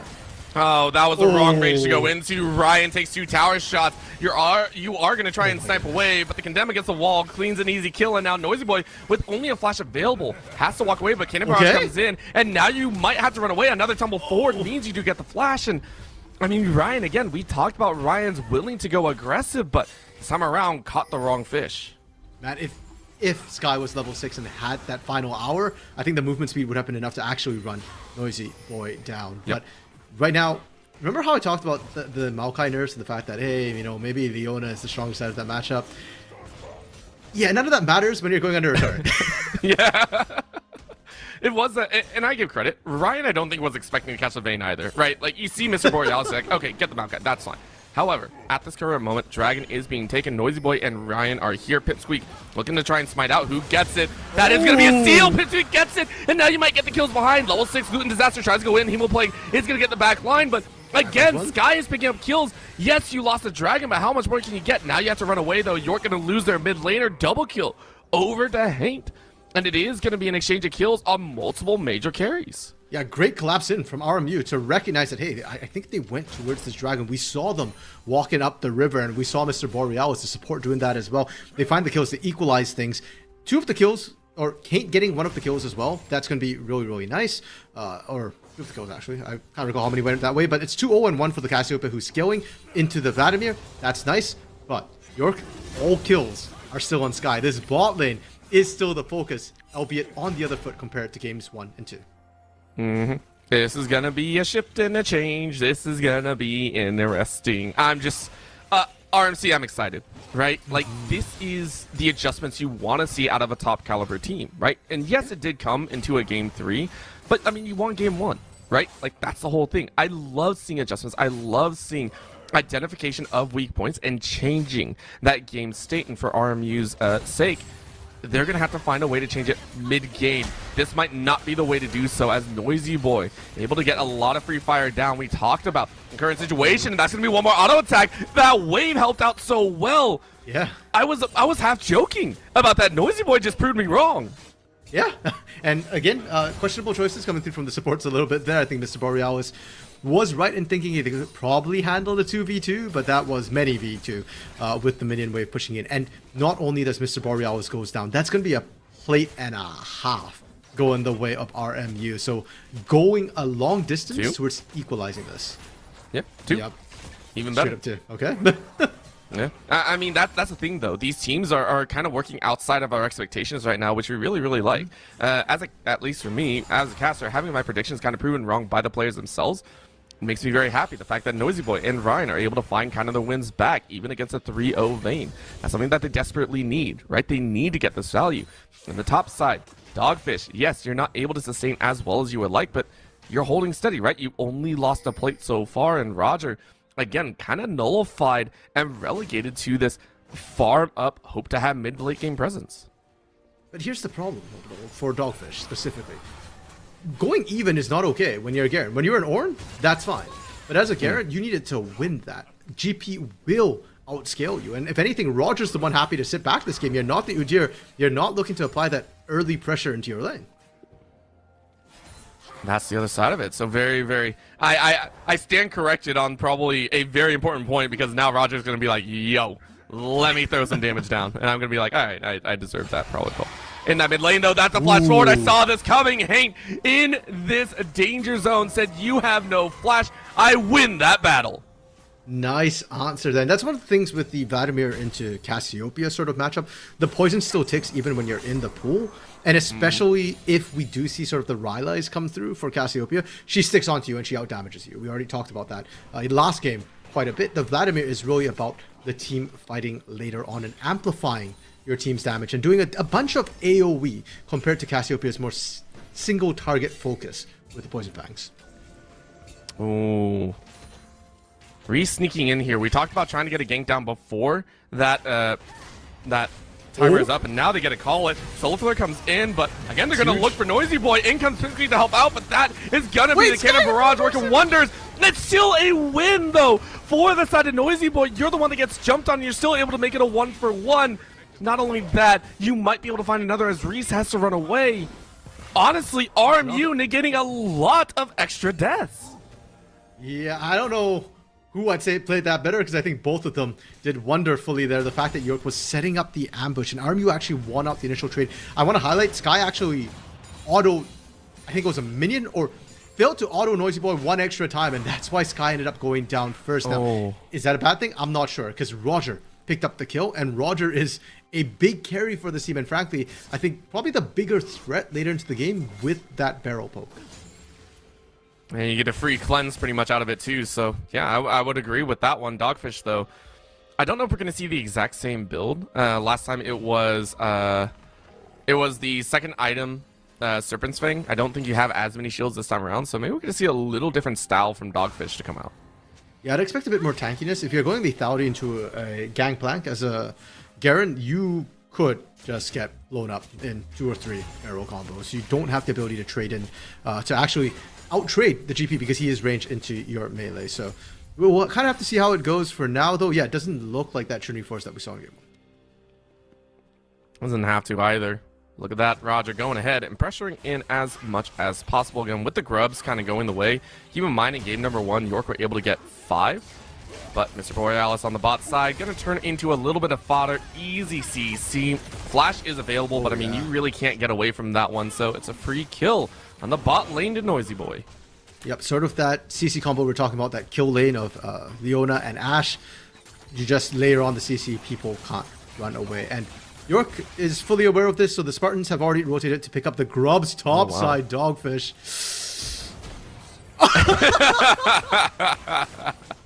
Actually, that was so good. I love it. I mean, I love the fact that Roger knew what they were looking for. You're kind of low on health. Maybe you get executed. The fast fingers, the simultaneous tandem flash, and that gives Roger all the time in the world alone with this turret. There is TP available for Dogfish, but I don't think Dogfish is going to come back in time to even look at this fall.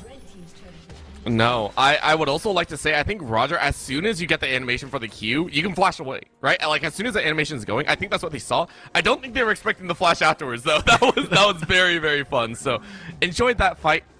Big point, though. We've seen a Cloud Soul, I think. No, we saw a Kenpex Soul game 2. We saw a Mountain Soul game 1. We get the best possible Soul for an aggressive action game.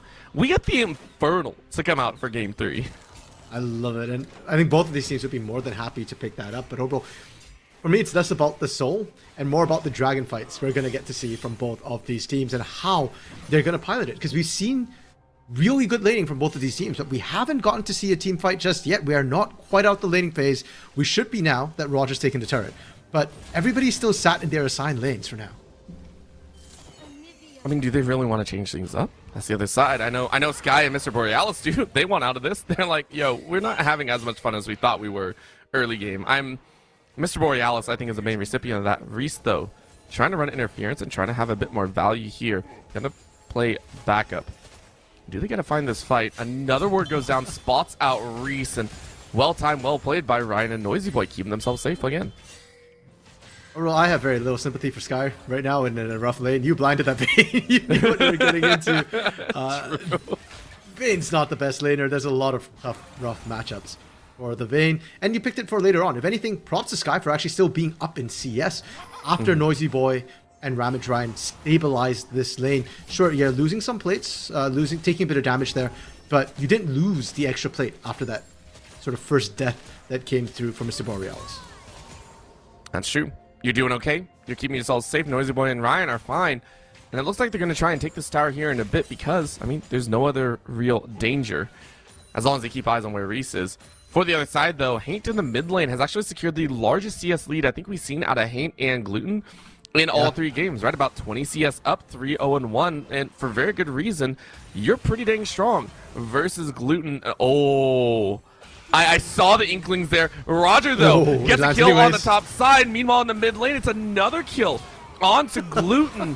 Haint is now 4-0-1, but needless to say, you better power up faster because Roger is starting to get fed. Yeah, this is becoming a race, an arms race between Haint and Death-Knot Roger right now. And that's kind of why I wanted to see Death-Knot Roger actually get out the top lane.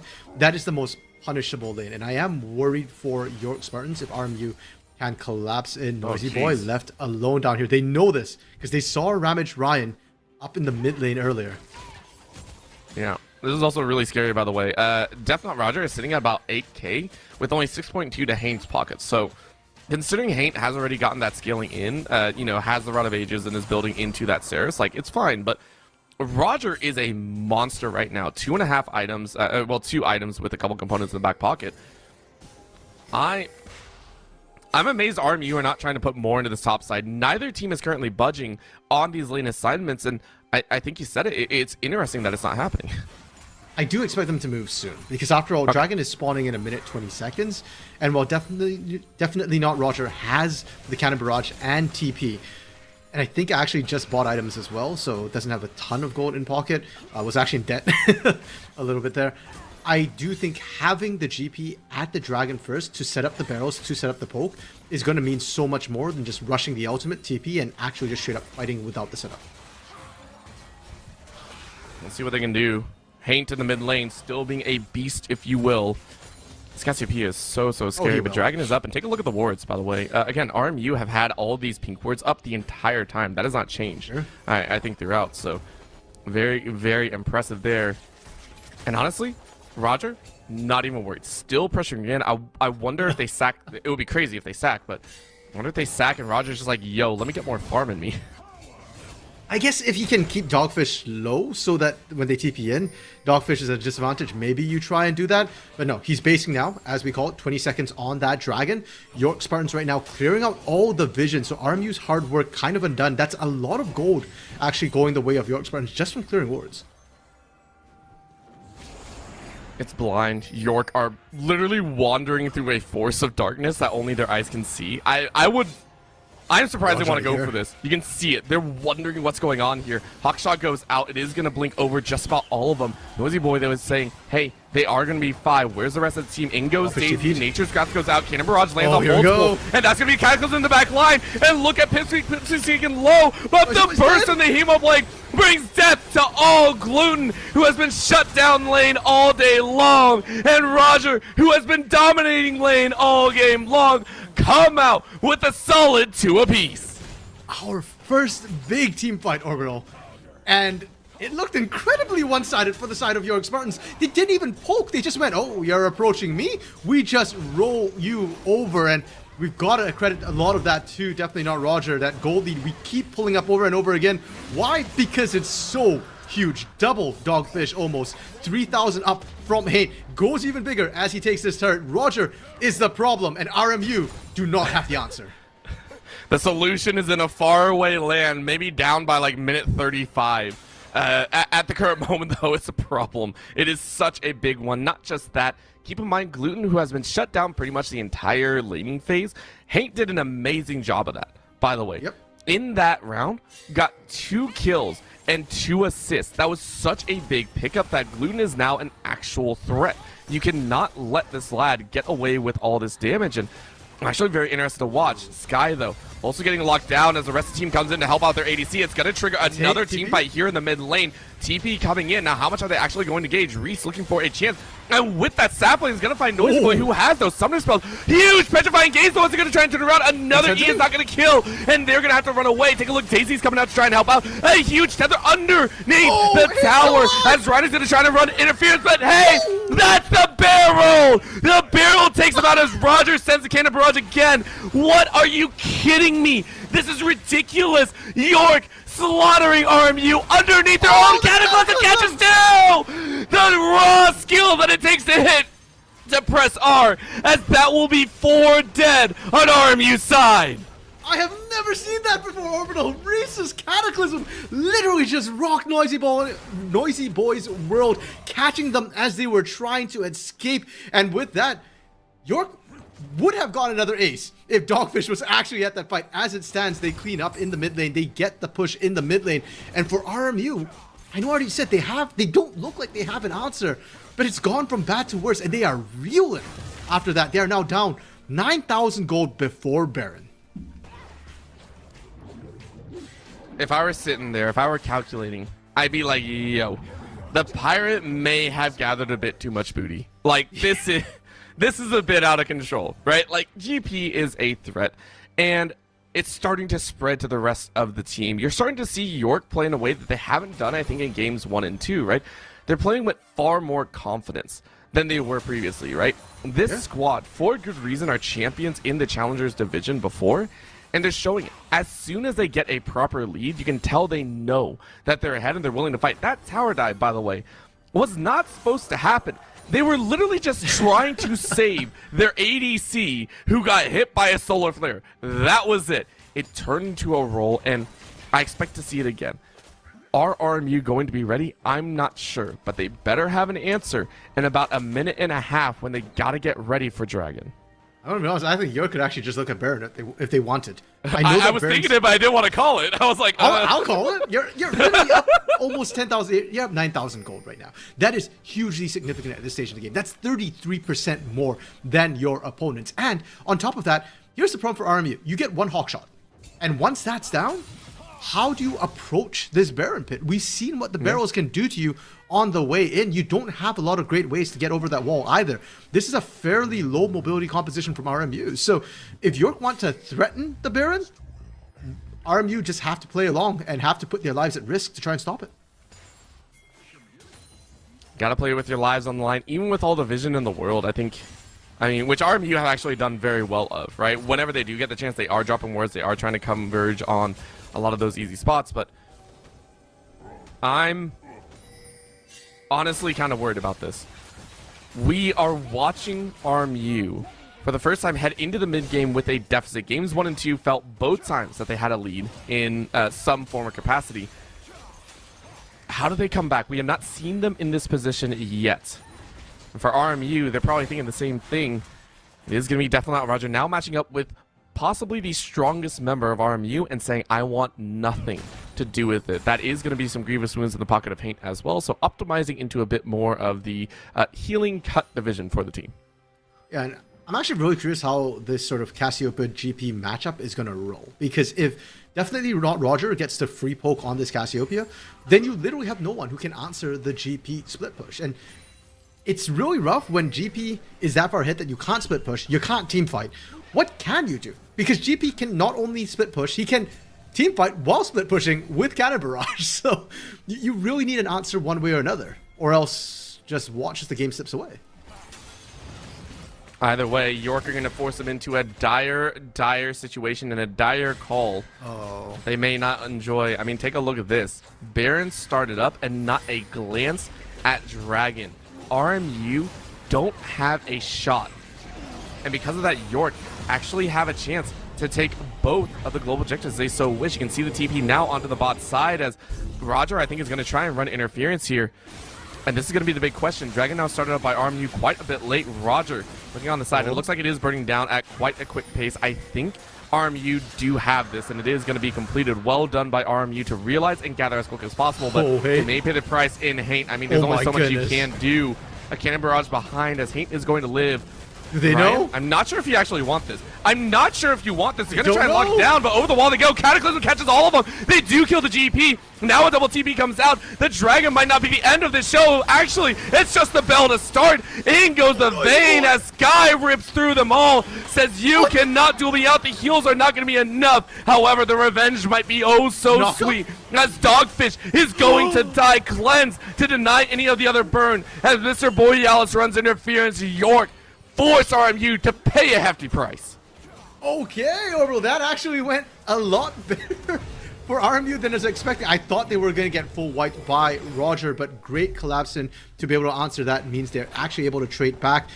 And they're able to slow down the Baron push, because that's the critical thing. Because of that reset, York Spartans are going to have to wait another 5 seconds for Roger to come back up. Roger can't be that huge split push threat with the Baron he otherwise could have been. And as long as we're still in that team fighting phase, there is still a chance for RMU. We saw it right there. If Haint can get the Petrifying Gaze down, the CC chain between that, the Ash Arrow, and the Solar Flare does mean they can take down priority targets.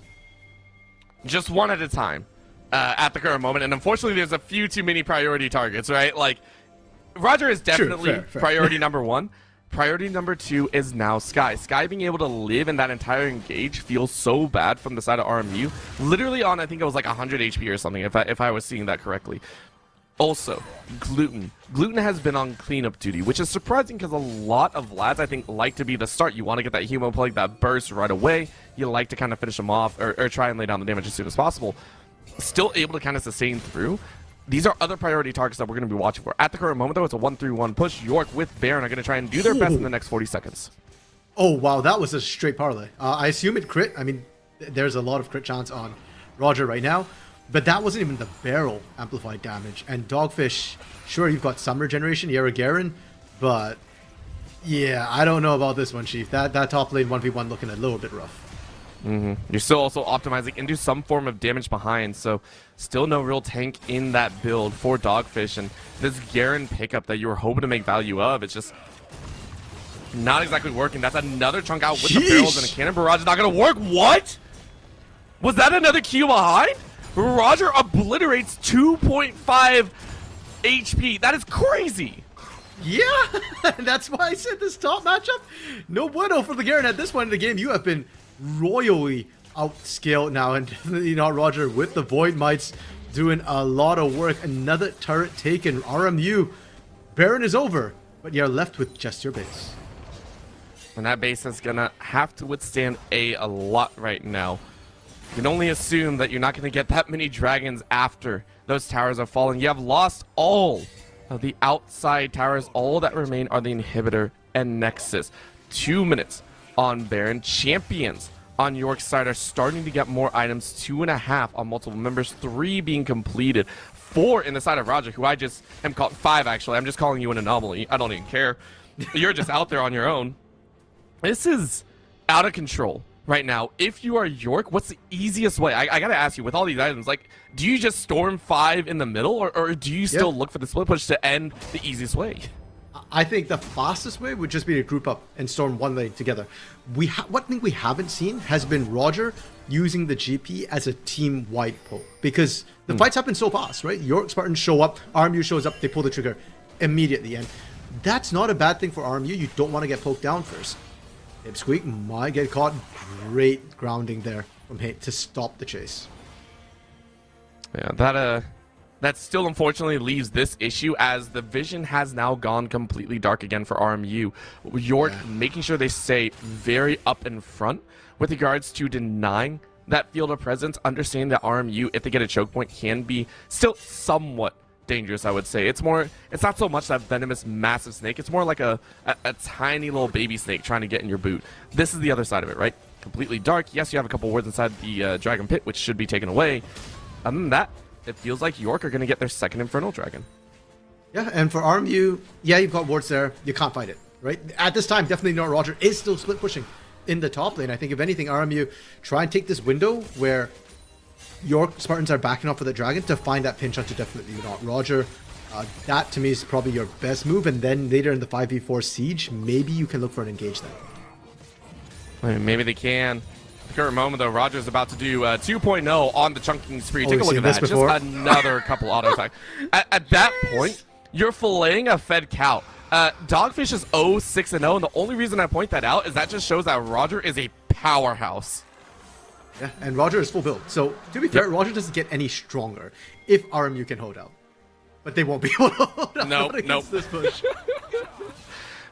It always feels bad to see your lane opponent has 6 items and 5 in boots before you even touch your third. Look at the fancy footwork on Gluten, though. Not a disaster right now, but no pool left. Who can help you out? No one can. As yes, that's a big one, but the knockup is so much more. And now the chokehold works against the side of RMU. As the cannon works wonders, the barrels decimate, and York wiped the side of RMU. Orbital, why does Gluten need help? It's RMU who needs help. Gluten was just bait the entire time. And it's successful. This is why I say you need to find that pick onto Roger first. If not, just group up as 5, split push, or don't split push, pardon me. Just push straight down mid together as one team. Now, Dogfish, the only one left alive. They can dive this. They land 1 barrel. It's go time. I don't even think you have to dive it. This is gonna be it. The shred machines are there. The top is decimated, knocked off its spindle, and it's an ace again for York. This is an amazing job from this squad. Game 1, they held strong. Game 2 was a little bit rusty. Game 3 was all them from start to finish. York College of Pennsylvania Spartans green take the victory. The Spartans showing why, as you said before, Orbital, they won it all last time. They are reigning champions. And the comfort picks, Orbital, you mentioned it in draft, the fact that York College of Pennsylvania Spartans Green, they got all their comfort picks.